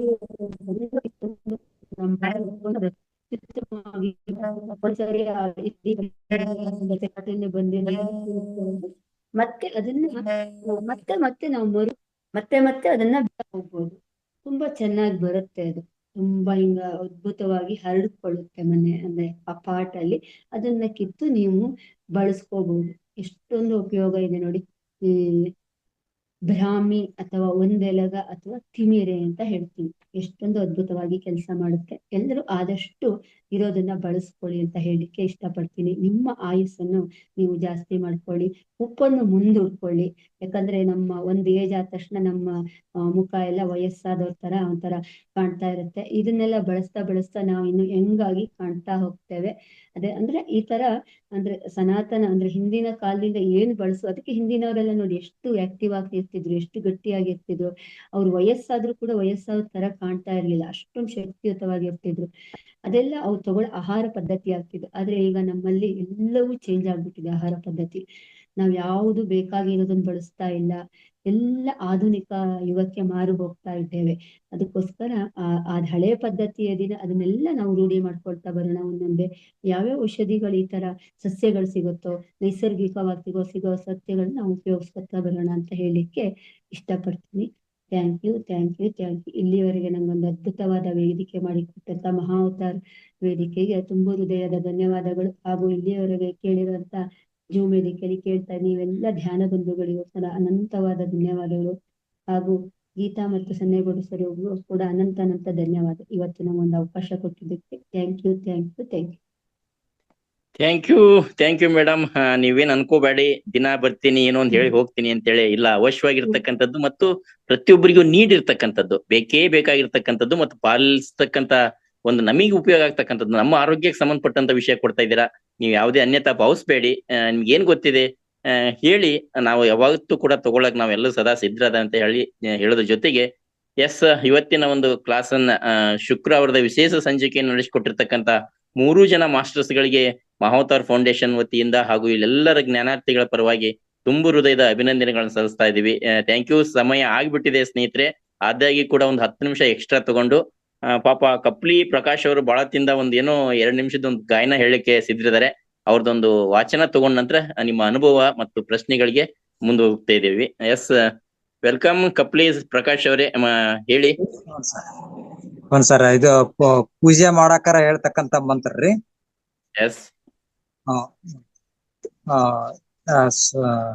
ಬ್ರಹ್ಮರ್ಷಿಗಳಾದ ಸುಭಾಷ್ ಪತ್ರಿಜಿ ಅವರಿಗೂ ಹಾಗೂ ನಮ್ಮ ಎಲ್ಲಾ ಧ್ಯಾನ ಬಂಧುಗಳಿಗೂ ಅನಂತ ಕೋಟಿ ವಂದನೆಗಳು. ಈಗ ನಾನು ಪೂಜಾ ಮಂತ್ರವನ್ನು ಹೇಳ್ತೀನಿ. ಓಂ ಅಪವಿತ್ರ ಪವಿತ್ರೋ ವಾ ಸರ್ವ ವರ್ಷಾಂಗತೋಪಿ ವಾ ಯಸ್ಮಿತ್ ಪುಂಡರೀಕಾಕ್ಷಂ ಸಭಾಭ್ಯಂತರ ಶುಚಿಹಿ ಆವಾಹನಂ ನಾರಾಯಣಂ ಪದ್ಮಭುವಂ ವಶಿಷ್ಠಂ ಶಕ್ತಿಂ ಚ ತತ್ಪುತ್ರ ಪರಾಶರಂಚ ವ್ಯಾಸಂಸುಕಂ ಗೌಡಪದಂ ಮಹಂತಂ ಗೋವಿಂದ ಯೋಗೀಂದ್ರ ಮತಾಶ ಶಿಷ್ಯಂ ಶ್ರೀ ಶಂಕರಾಚಾರ್ಯ ಮತಾಶ ಪದ್ಮ ಪಾದಂತ್ಯ ಹಸ್ತಾಮಲಕಂಚ ಶಿಷ್ಯಂ ತಂತ್ರೋಟಕಂ ವಾರ್ಧಿತ ಕಾರ್ಯಮಾನ್ಯಂ ಆಸ್ಮದ್ಗುರುಂ ಸಂತತಮಾನತೋಸ್ಮಿ ಶ್ರುತಿ ಪುರಾಣಾನಾಂ ಆಲಯಂ ಕರುಣಾಲಯಂ ನಮಾಮಿ ಭಗವತ್ಪಾದ ಶಂಕರಂ ಲೋಕಶಂಕರಂ ಶಂಕರಾಚಾರ್ಯಂ ಶ್ರೋತು ಭಾಷ್ಯೌ ಕೃತೌ ವಂದೇ ಭಗವಂತೌ ಪುನಃ ಪುನಃ. ಲೋಕಜ್ಞಾನಪಯೋಧ ಪಾಠನದರಂ ಶ್ರೀಶಂಕರಂ ಶರ್ಮದಂ ಬ್ರಹ್ಮಾನಂದ ಸರಸ್ವತಿ ಚ ವಿಶ್ವೇಶ್ವರಂ ಧ್ಯಾಯಾಮಿ ಜ್ಯೋತಿರ್ಮಯಂ. ಲೋಕಜ್ಞಾನಪಯೋಧ ಪಾಠನದರಂ ಶ್ರೀಶಂಕರಂ ಶರ್ಮದಂ ಬ್ರಹ್ಮಾನಂದ ಸರಸ್ವತಿ ಚ ವಿಶ್ವೇಶ್ವರಂ ಧ್ಯಾಯಾಮಿ ಜ್ಯೋತಿರ್ಮಯಂ. ಇಷ್ಟಕ್ಕ ಆಯ್ತ್ರಿ ಪೂಜೆ ಮಂತ್ರ. Thank you sir. Thank you sir, thank you. ಚೆನ್ನಾಗಿತ್ತು ನಿಮ್ಮ ವಾಚನ. ಬಟ್ ಏನಂದ್ರೆ ನಾವೆಲ್ಲರೀಗ ಹೊಸಗನ್ನಡ ಲೆಕ್ಕಕ್ಕೆ ಬಂದ್ಬಿಟ್ಟಿದೀವಿ. ಸಾಮಾನ್ಯ ಕನ್ನಡ ಮಾತ್ರ ಅರ್ಥ ಆಗ್ತದೆ. ಹಾಗಾಗಿ ಇದು ಹಳಗನ್ನಡ ಮತ್ತು ಸಂಸ್ಕೃತಿಯಲ್ಲಿ ಇರೋದ್ರಿಂದ ನಮ್ಗೆ ಏನು ಪದಗಳು ಕೇಳಿದ್ವಿ ಅಷ್ಟೇ, ಬಟ್ ಅರ್ಥ ಏನಂತ ಗೊತ್ತಾಯಿಲ್ಲ. ನಿಮಗೆ ಗೊತ್ತಿದ್ರೆ ಅರ್ಥನ ಸಂಕ್ಷಿಪ್ತ ಹೇಳಿದ್ರೆ ಚಲೋ. ಗೊತ್ತಿದ್ದೀರಾ ಅರ್ಥ ಏನು ಅಂತ? ಅದು ಎಲ್ಲ ಋಷಿ ಮನಿಗಳದು ಎಲ್ಲವೂ ಹೆಸರುಗಳು ಬರ್ತಾವ್ರಿ ಇದ್ರಾಗ. ಹಲೋ ಅಂತ ಹೇಳಿದ್ರಿ. ಕೇಳ್ತಾ ಇದೆ, ಹೇಳಿ. ಗುರುಪೂರ್ವ ತರಬೇತಿ ಕಾರ್ಯಕ್ರಮದಲ್ಲಿ ಪೂಜಾ ಮಂತ್ರದ ಬಗ್ಗೆ ಹೇಳಿದ್ರಿ ಸರ್. ನಾವು ಸಿದ್ಧ ಸಮಾಧಿ ಯೋಗ ಮಾಡ್ಬೇಕಾದ್ರ ಅವಾಗ ನಾವು ತರಬೇತಿ ಪಡೆದ ಈ ಮಂತ್ರದ ಬಗ್ಗೆ. ಇದು ಅವೆಲ್ಲವೂ ಋಷಿ ಮುನಿಗಳು ಹೆಸರುಗಳು ಅವೆಲ್ಲ ಬರ್ತಾವಂತ ಕೆಲವೊಂದು ಹೇಳಿದ್ರಿ ಸರ್. ಥ್ಯಾಂಕ್ ಯು ಪ್ರಕಾಶ್ ಗುರುಗಳೇ. ನೋಡಿ ಎಷ್ಟೊಂದು ನೆನ್ಪಿಟ್ಕೊಂಡು ಯಾವತ್ತೂ ಹೇಳಿದ್ದಾನೆ ಇವತ್ತು ನೆನ್ಪಿಟ್ಕೊಂಡು ಹೇಳಿದಿರಾ. ನಿಮ್ಗೆ ಅಭಿನಂದನೆಗಳು. ಒಂದು 10 ತಾಸನ 15 ತಾಸು ಕಂಠಪಾಠ ಒಪ್ಸಿದ್ರಿ ಗುರುಜಿಗೆ. ಓಹೋ. ಯಾಕಂದ್ರೆ ಅಷ್ಟು ಕ್ಲಿಷ್ಟಕರವಾಗಿರ್ತವೆ ಪದಗಳು, ಸುಲಭವಾಗಿ ಉಚ್ಚಾರಣೆ ಮಾಡಕ್ ಬರೋದಿಲ್ಲ. ಸುಲಭವಾಗಿ ಕಲಿಯಕ್ ಬರೋದೇ ಅಲ್ಲ, ಸುಲಭವಾಗಿ ಬರೋದೇ ಅಲ್ಲ. ನಾವು ಮಾಡಿದ್ವಲ್ಲ ಸರ್. ಥ್ಯಾಂಕ್ ಯು ಸರ್, ಅಭಿನಂದನೆಗಳು. 2003ರಲ್ಲಿ ಸರ್, 2003ರಲ್ಲಿ. Okay okay okay. ಭಾಷಣ ಮಾಡಿದ್ದಕ್ಕಾಗಿ ಎಲ್ಲರ ಪರವಾಗಿ ತಮಗೆ ಅಭಿನಂದನೆಗಳು ಪ್ರಕಾಶ್ ಸರ್.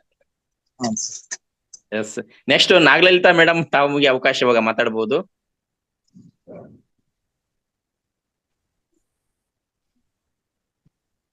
ಸರ್ ಅನಿಸಿಕೆ ಹೇಳ್ಬೇಕಾ? ಒಂದ್ ಹಾಡು ಹೇಳೋಣ ಅಂತಿದ್ದೆ, ಟೈಮ್ ಇಲ್ಲ ಅಂದ್ರೆ ಅನಿಸಿಕೆ ಹೇಳ್ತೀನಿ ಸರ್ ಅಷ್ಟೇ. ಎಷ್ಟು ನಿಮಿಷ ನಾಳೆ ಬೇಕಾಗಬಹುದು ತಗೊಳ್ಳಿ, ನಾಳೆ ಇದಿರುತ್ತೆ, ನಾಳೆ ತಗೊಳ್ಳೋದೆಲ್ಲ. ಬೆಳಗ್ಗೆ ಮತ್ತೆ ಒಂದು ಮತ್ತೆ ಒಂದು ನಾನು ನನ್ನೇಗೌಡ್ರು ಸರ್, ನಾಳೆ ಇದಿರುತ್ತಲ್ಲ ಅವಾಗ ತಗೋಬಹುದು ಹಾಡೆಲ್ಲ ಅಲ್ವಾ? ಅದೇ ಮಾಡ್ತೇನೆ. ಇವತ್ತಿನ ಅನಿಸಿಕೆ ಅಭಿಪ್ರಾಯಗಳನ್ನ ಮಾತ್ರ ತಗೊಳ್ತೀನಿ ಇವಾಗ. ಆಯ್ತು ಸರ್, ಹೇಳ್ತೀನಿ. ಇದು ನಮ್ಮ ನಾಗರತ್ನ ಅಕ್ಕ ಅವರು ತುಂಬಾ ಶ್ಲೋಕವನ್ನ ಚೆನ್ನಾಗಿ ಪಠಣ ಮಾಡಿದ್ರು. ಅವರು ತುಂಬಾ ಭಜನಾ ಮಂಡಳಿಗೆ ಹೋಗಿ ತುಂಬಾ ಅಭ್ಯಾಸ ಆಗಿದೆ, ತುಂಬಾ ತಿಳ್ಕೊಂಡಿದ್ದಾರೆ. ಹಾಗೆ ತುಂಬಾ ಅದ್ಭುತವಾಗಿ ಅವರು ಪಠಣ ಮಾಡಿದ್ರು, ಚೆನ್ನಾಗಿತ್ತು. ಮತ್ತೆ ವಿಜಯಲಕ್ಷ್ಮಿ ಮೇಡಮ್ ಅವರು ತುಂಬಾ ಚೆನ್ನಾಗಿ ಮನಸ್ಸಿನ ಬಗ್ಗೆ ತುಂಬಾ ಚೆನ್ನಾಗಿ ಹೇಳಿದ್ರು. ನಾನು ಅನ್ನೋದನ್ನ ಹೇಗೆ ಕಳ್ಕೋಬೇಕು, ತಪ್ಪು ಹೇಳ್ಬಾರ್ದು, ಯಾವ ತರ ನಾವ್ ಅದನ್ನ ನಾನು ಅನ್ನೋದನ್ನ ಮಾಡ್ಬೇಕು ಅಂತ ಹೇಳಿದ್ರು. ತುಂಬಾ ಅದ್ಭುತವಾಗಿತ್ತು. ಅವ್ರು ಹೇಳಾಗೆ ಸಂಜೆವರೆಗೆ, ಬೆಳಗ್ಗೆಯಿಂದ ಸಂಜೆವರೆಗೆ ಎಷ್ಟು ಸಲ ನಾನು ಅಂತ ಹೇಳಿರ್ತೀವಿ, ಅದ್ ನಮ್ಗೆ ಅರಿವಿರಲ್ಲ. ಅದ್ ಹೇಗ್ ಹೋಗ್ಲಾಡ್ಸ್ಕೋಬೇಕು ಅಂತಾನು ಹೇಳೋದು ತುಂಬಾ ಅದ್ಭುತವಾಗಿತ್ತು. ಮತ್ತೆ ಮನೆ ಮದ್ದು ತುಂಬಾ ಚೆನ್ನಾಗಿ ಹೇಳೋದ್ ಮೂಡ್ ಬಂತು. ನಾನು ಹಿತ್ಲಲ್ಲೆಲ್ಲ ಹಾಕೊಂಡಿದೀನಿ ಮನೆ ಮದ್ದುಗಳನ್ನ. ಇದನ್ನ ಬೇರನ್ನ ಎಲೆನ ಒಂದೆಲಗ ಬೆಳೆಸಿದೀನಿ ಮೇಡಮ್. ತುಂಬಾ ಪಾಟಲ್ಲೆಲ್ಲ ಬೆಳೆಸಿದ್ದೆ, ಮಣ್ಣಲ್ಲೆಲ್ಲ ತುಂಬಾ ಹಬ್ಕೊಂಡಿತ್ತು. ನಾನೇ ಕಿತ್ತೆ ಅಷ್ಟೇ ಪಾಟಗ್ ಹಾಕೊಂಡು, ಜಾಗ ಎಲ್ಲ ಬೇರೆದ್ ಹಾಕಕ್ಕೆ ಅಂತ. ನಾನ್ ಸಾಂಬಾರು ಸೊಪ್ಪಿನ ಜೊತೆ ಮಾಡ್ತಿದ್ದೆ, ಇದು ತಂಬುಳಿ ಮಾಡ್ತಿದ್ದೆ. ಮತ್ತೆ ಇದೆಲ್ಲ ಜ್ಯೂಸ್ ಎಲ್ಲ, ಲೇಹ ಎಲ್ಲ ಗೊತ್ತಿರ್ಲಿಲ್ಲ. ತುಂಬಾ ಚೆನ್ನಾಗಿತ್ತು ಮೇಡಮ್, ಅದ್ಭುತವಾಗಿತ್ತು ಕಾರ್ಯಕ್ರಮ. ಎಲ್ಲರೂ ಅಭಿನಂದನೆ ಮೇಡಮ್. ನಾನು ಒಂದು ಪೇಪರ್ ಕಟಿಂಗ್ ಮಾಡಿ ಇಟ್ಕೊಂಡಿದೀನಿ.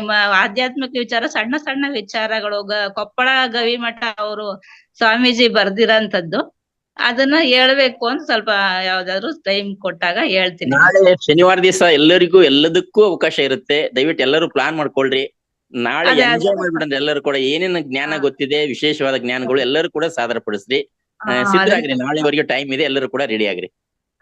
ಕಲೆಕ್ಟ್ ಮಾಡಿ ಇಟ್ಟಿದೀನಿ ಸರ್, ಹೇಳಿದ್ರೆ ಹೇಳ್ತೀನಿ ಸರ್ ನಾಳೆ. ಓಕೆ, ನಾಳೆ ಮಾಡೋಣ madam. Thank you thank you madam, thank you. ಅದೇ ಹಾಡು ಅಥವಾ ನೀವು ಈ ತರ ಏನಿದೆಯಲ್ಲ ನೀವು ನಾಳೆ ಪ್ರದರ್ಶನ ಮಾಡಿ ಮೇಡಮ್, ಚೆನ್ನಾಗಿದೆ. ಸ್ನೇಹಿತರೆ, ಶನಿವಾರ ದಿವಸ ಪ್ರತಿ ಶನಿವಾರ ವಿಶೇಷ ಸಂಚಿಕೆ. ಯಾವುದೇ ನಮ್ಮ ದಿನನಿತ್ಯದ ಕಾರ್ಯಕ್ರಮಗಳು ಇರಲ್ಲ, ಯಾವುದೇ ಮಾಸ್ಟರ್ಸ್ ಗಳಿಂದ ಸ್ಪೆಷಲ್ ಇವು ಇರೋದಿಲ್ಲ. ಹಾಗಾಗಿಬಿಟ್ಟು ನಿಮ್ಮ ಅನಿಸಿಕೆ ಅಭಿಪ್ರಾಯಗಳ ಜೊತೆಗೆ ನಿಮ್ಮಲ್ಲಿ ಇರ್ತಕ್ಕಂಥ ಕಲೆಯನ್ನು ಪ್ರದರ್ಶನ ಮಾಡ್ಲಿಕ್ಕೆ ಒಂದು ಬೆಸ್ಟ್ ವೇದಿಕೆ ಕೊಡ್ತಾ ಇದೀವಿ ಶನಿವಾರ ದಿವಸ. ಅದಕ್ಕಾಗಿ ಅದನ್ನ ಸದ್ಬಳಕೆ ಮಾಡ್ಕೊಳ್ರಿ ಅಂತ ಹೇಳ್ತಾ, ಎಸ್, ಇವತ್ತು ನಮ್ಮ ಮಧುರಾ ಮೇಡಮ್ ಅವ್ರು ಹೇಳ್ದಂಗೆ ಮನೆಯ ಹಿತ್ಲಿಗೆ ಅಕ್ಕಪಕ್ಕದಲ್ಲಿ ಟಾಪರ್ ಮೇಲೆ ಅಂದ್ರೆ RCC ಮೇಲೆ ಜಾಗ ಖಾಲಿ ಇರುತ್ತೆ. ಮನೆಯಲ್ಲಿ ಒಡೆದಂತ ಕೊಡಪಾನ್ಗಳು ಇರ್ಬೋದು, ಸಣ್ಣ ಬಾಕ್ಸ್ಗಳು ಇರ್ಬೋದು, ಸಣ್ಣ ಕೆಳಗಡೆ 5-6 ಹೋಲ್ ಮಾಡಿ ಸಣ್ಣವ ಮಣ್ಣು ತುಂಬಿ, ನಿಮ್ಗೆ ಗೊತ್ತಿರ್ತಕ್ಕಂಥ ಈಗ ಏನ್ ಹೇಳಿದ್ರಲ್ಲ ಮೇಡಮ್ ಅವ್ರು, ಒಂದೇಲಗ, ಆನಂತರ ಕೆಲವೊಂದಿಷ್ಟು ಇವು ಬೆಳಿತಾವೆ, ಪುದೀನಾ ಸೊಪ್ಪು, ಇವೆಲ್ಲ ಹಚ್ಚಿಬಿಟ್ರೆ ಸಾಕು, ತನ್ನಷ್ಟು ತಾನೇ ಬೆಳಿತಾನೆ ಇರುತ್ತೆ. ಅದನ್ನ ಮಾಡ್ಕೊಳ್ಳಿ ಅಂತ ಹೇಳೋದ್ರ ಜೊತೆಗೆ, ಎಸ್, ಯಾರಿಗಾದ್ರೂ ಇವತ್ತಿನ ಸೆಷನ್ ಬಗ್ಗೆ ಅನಿಸಿಕೆ ಅಭಿಪ್ರಾಯಗಳು ಏನ್ ಅನಿಸ್ತಾ ಇದೆ, ಅಥವಾ ನಿಮ್ಮ ಪ್ರಕಾರ ಇನ್ನು ಹೆಂಗಿದ್ರೆ ಚೆನ್ನಾಗಿ ಅನ್ನೋದನ್ನು ಕೂಡ ಈಗ ಒಂದಿಬ್ರಿಗೆ ಮಾತ್ರ ಹೇಳ್ತಾ ಇದೇವಿ. ಟೈಮ್ ಆಗಿದೆ ಆಲ್ರೆಡಿ. ಹ್ಯಾಂಡ್ ರೈಸ್ ಮಾಡಿದ್ರೆ ಅವಕಾಶ ಕೊಡ್ತೀವಿ. ನಾಗರತ್ನ ಮೇಡಮ್ ಏನೋ ಹ್ಯಾಂಡ್ ರೈಸ್ ಮಾಡಿದ್ದಾರೆ ಮೇಡಮ್. ನಾಳೆ ಮಧ್ಯಾಹ್ನ ಪ್ರೋಗ್ರಾಮ್ ಹೇಳೋದು, ಬೆಳಗ್ಗೆನ ಮೇಡಮ್? ಮಧ್ಯಾಹ್ನ.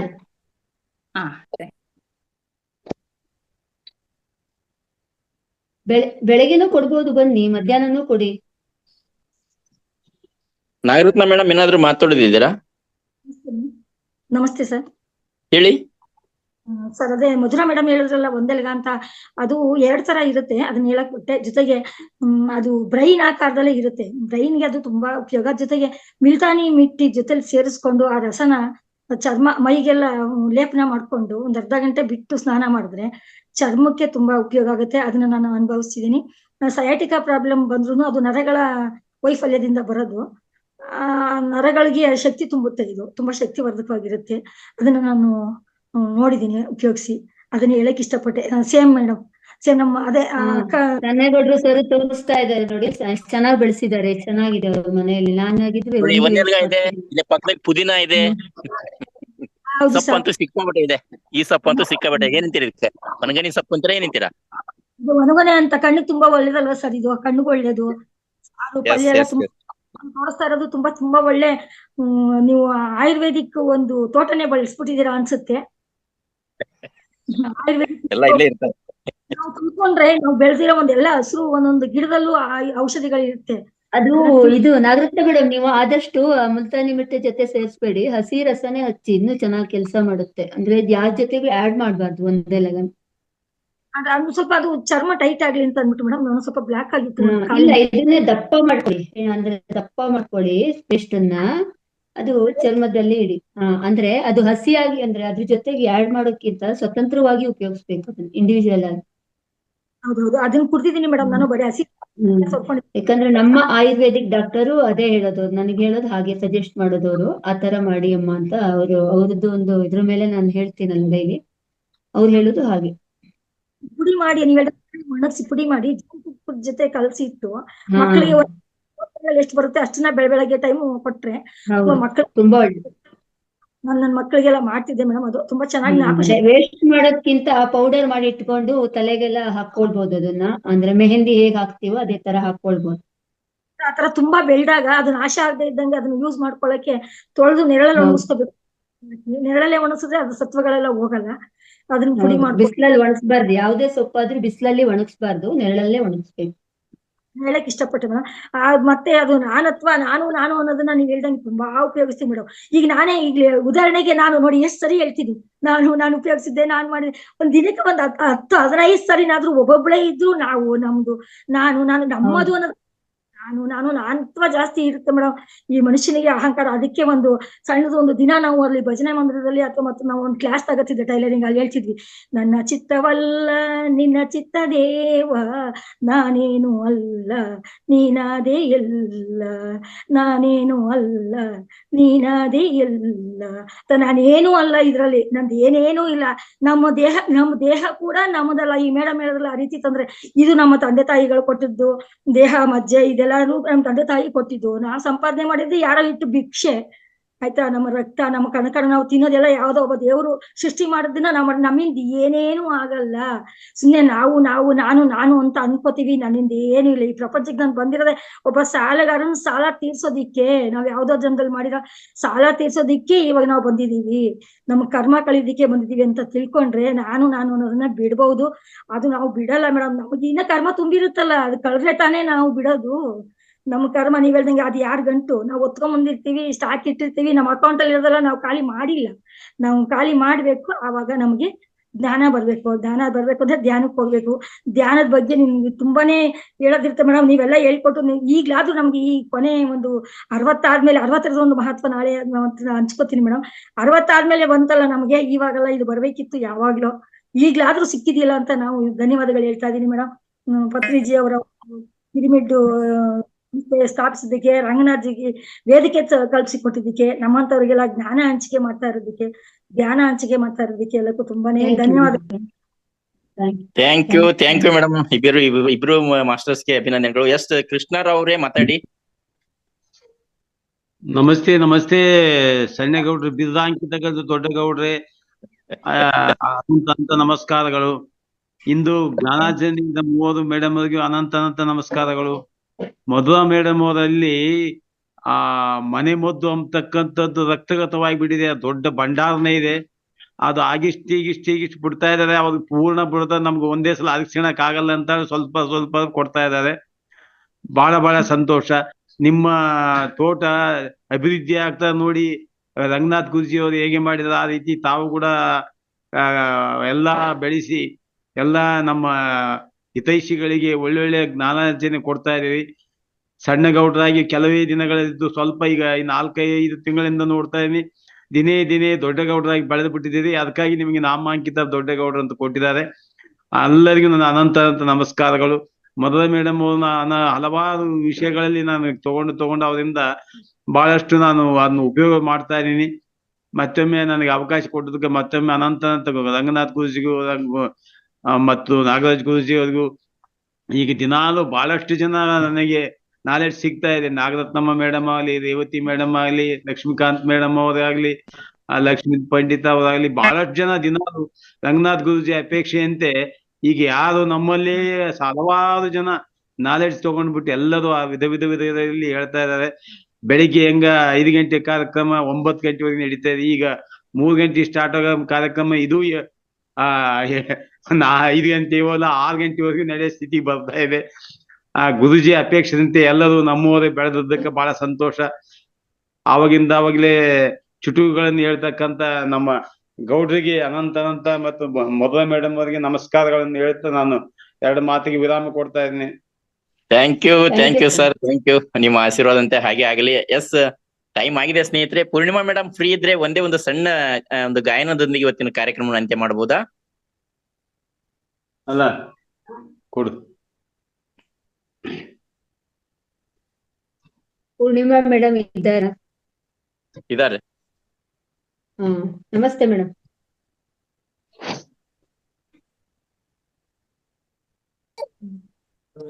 ನಮಸ್ತೆ ಮಾಸ್ಟರ್ಸ್, ನಮಸ್ತೆ ಎಲ್ರಿಗೂ, ಪತ್ರಿಜಿ ಗುರುಗಳಿಗೆ ಹಾಗೆ ರಂಗನಾಥ್ ಗುರುಜಿ ಅವರಿಗೆ, ಎಲ್ಲ ಇಲ್ಲಿ ಜ್ಞಾನವನ್ನ ಹಂಚಿಕೆ ಮಾಡ್ತಿರುವಂತ ಎಲ್ಲಾ ಮಾಸ್ಟರ್ಸ್ಗೂ ಮತ್ತೊಮ್ಮೆ ನಮನಗಳು, ನಮಸ್ಕಾರಗಳು. ಅಣ್ಣ, ಬೆಳಗ್ಗೆ ನೀವು ನರಜನ್ಮ ಬಂದಾಗ ಅಂದ್ರಿ, ಆಕ್ಚುಲಿ ನನಗೆ ನನ್ ನೆನ್ಪಾಯ್ತು, ಅದನ್ನೇ ಹಾಡೋಣ ಅಂತಿದ್ದೆ, ಮತ್ತೆ ಸಾಂದರ್ಭಿಕವಾಗಿ ಬೇರೆ ಹಾಡ್ದೆ. ಒಂದ್ ಸ್ವಲ್ಪ ಹಾಡ್ತೀನಿ ಅಣ್ಣ. Yes madam. ಈ ಸತ್ಸಂಗದಲ್ಲಿ ಹಾಡೋದ್ ನನಗೂ ಇಷ್ಟವೇ, ಅಣ್ಣನೂ ಆಗಾಗ ಹೇಳ್ತಾ ಇರ್ತಾರೆ, ನಂಗೆ ಬಹಳ ಖುಷಿ ಆಗತ್ತೆ. ನರ ಜನ್ಮ ಬಂದಾಗ ನಾಲಿಗೆ ಇರುವಾಗ ಕೃಷ್ಣ ಏನಬಾರದೆ, ನರ ಜನ್ಮ ಬಂದಾಗ ನಾಲಿಗೆ ಇರುವಾಗ ಕೃಷ್ಣ ಏನಬಾರದೆ,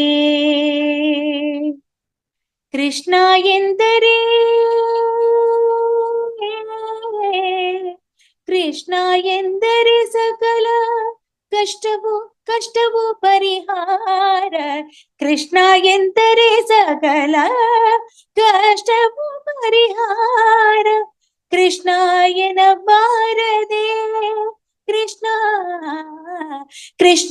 ಎನ್ನಬಾರದೆ, ಕೃಷ್ಣಾಗ ನರ ಜನ್ಮ ಬಂದಾಗ ನಾಲಿಗೆ ಇರುವಾಗ ಕೃಷ್ಣ ಎನ್ನಬಾರದೆ,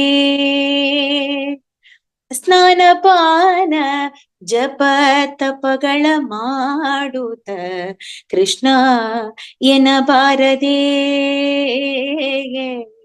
ಶಾಲ್ಯಾನ ಷಡ್ರಸ ತಿಂದು ತೃಪ್ತನಾಗಿ, ಶಾಲ್ಯಾನ ಷಡ್ರಸ ತಿಂದು ತೃಪ್ತನಾಗಿ ಕೃಷ್ಣ ಎನ್ನಬಾರದೆ, ದುರಿತ ರಾಶಿಗಳನ್ನು ತರಿದು ಬಿಸಾಡುತ್ತ, ದುರಿತ ರಾಶಿಗಳನ್ನು ತರಿದು ಬಿಸಾಡುತ್ತ Krishna ಎನ್ನಬಾರದೆ, Krishna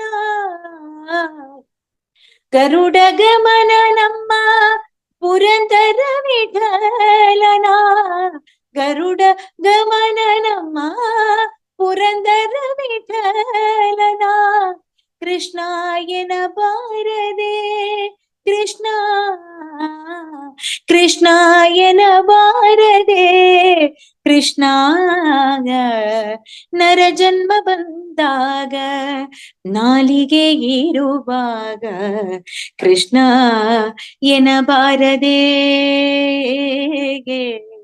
Krishna ಎನ್ನಬಾರದೆ, Krishna ಎನ್ನಬಾರದೆ, Krishna Krishna Krishna.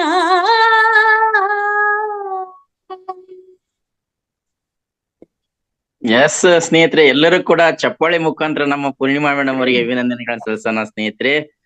Thank you madam, ಎಲ್ಲರ ಪರವಾಗಿ ಅಪರ್ಚುನಿಟಿಗೆ. ನನಗೆ ಅಷ್ಟು ಗಂಟ್ಲು ಸರಿ ಇರ್ಲಿಲ್ಲ, ಯಾಕೋ ಇವತ್ತು ಸಮಾಧಾನ ಆಗ್ಲಿಲ್ಲ. Thank you very much. Madam, Krishna ಬಂದಂಗೆ ಆಯ್ತು, ಅಷ್ಟು ಚೆನ್ನಾಗಿ ಆಡಿದ್ರು. Thank you madam, thank you so much. Thank you Yes. Madam. ನೀವಂತೂ ಎಷ್ಟು ಜ್ಞಾನ ಹಂಚ್ತಿದ್ದೀರಾ, ನಿಮ್ಗೆ ಎಷ್ಟು ಕೃತಜ್ಞರಾಗಿದ್ರು ನಾವು ಸಾಲದು. ಆರೋಗ್ಯ ಬಹಳ ಮುಖ್ಯ, ಅದನ್ನ ಕೊಡ್ತಾ ಇದ್ದೀರಾ ನೀವು. ಅದು ಏನು ಫ್ರೀ ಆಫ್ ಕಾಸ್ಟ್, ಮನೇಲಿರೋ ಸಾಮಗ್ರಿಗಳಲ್ಲೇ ಅಥವಾ ನಾವು ಕಣ್ಣಕ್ ಕಾಣುವಂತ ಸಾಮಗ್ರಿಗಳಿಂದನೇ ನಮ್ಮ ಆರೋಗ್ಯನ ನಾವು ಕಾಪಾಡ್ಕೊಳ್ಳುವಂಥದ್ದು. ನಿಜವಾಗ್ಲೂ ತುಂಬಾ ಋಣಿಗಳು ಮೇಡಮ್ ನಿಮ್ಗೆ. Thank you so much madam. Thank you. Thank you madam. Thank you. Yes ಸ್ನೇಹಿತರೆ, ಕೇಳ್ತಾ ಸಮಯ ಹೋಗಿದ್ದೆ ಗೊತ್ತಾಗಲ್ಲ. ಏನೋ ಗೊತ್ತಾಗಲ್ಲ. ಆಕ್ಚುಲ್ 4:30 ಸೆಷನ್ ಕ್ಲೋಸ್ ಮಾಡ್ಬೇಕಾಗಿತ್ತು, ಆದ್ರೂ ಕೂಡ 20 ನಿಮಿಷ ಲೇಟ್ ಆಯ್ತು. ಈ ತರ ಆದ್ರೂ ಪರವಾಗಿಲ್ಲೋ ಹೇಗೋ ಸರಿಯಾದ ಸಮಯಕ್ಕಿನ ಮುಗಿಸ್ಬೇಕೋ ಹೇಗೋ ಒಂದಿಬ್ಬರ ಬಗ್ಗೆ ಅಭಿಪ್ರಾಯ ಕೇಳಕ್ ಇಷ್ಟಪಡ್ತೀನಿ. ಏನಂತೀರಾ? ಯಾರಾದ್ರೂ ಹೇಳ್ಬೋದಾ? ಟೈಮ್ ಈ ತರ ಹೋದ್ರೂ ಪರವಾಗಿಲ್ಲನಾ? ಕರೆಕ್ಟ್ ಟೈಮಿಗೆ ಮುಗಿಸ್ಬೇಕಾ? ಇಲ್ಲ ಪರವಾಗಿಲ್ಲ ಸರ್. ಪರವಾಗಿಲ್ವಾ? ಓಕೆ, ಯಾರು ಇನ್ನೊಬ್ರು? ಇದ್ದಾಗ ಟೈಮ್ ಬಗ್ಗೆ ನಾವು ಅಷ್ಟೊಂದು ಇದು ಕೊಡಬಾರ್ದು ಸರ್. ಒಳ್ಳೆ ವಿಷಯಗಳು, ಜ್ಞಾನ ಎಷ್ಟಿದ್ರು ನಮ್ಗೆ ಬೇಕಲ್ವಾ, ಮಾಡ್ಬಾರ್ದು. ಜ್ಞಾನಗಳ ಸಂಘ ತುಂಬಾ ಒಳ್ಳೇದಲ್ವಾ. ಓಕೆ ಓಕೆ, ಎಸ್ ಎಲ್ಲದ ಕಡೆಯಿಂದ ಗ್ರೀನ್ ಸಿಗ್ನಲ್ ಬಂದಿದೆ. ಯಾರು ಮ್ಯಾನ್ ಜೂಲಾ ಸರ್ ಮೇಡಮ್ ಹೇಳಿ ಮಾತಾಡಿ. ಯಾರು ಸರ್, ಯಾರಿದ್ದಾರೆ? Manjula SN. ಯಾರು? ಮಂಜುಳಾ.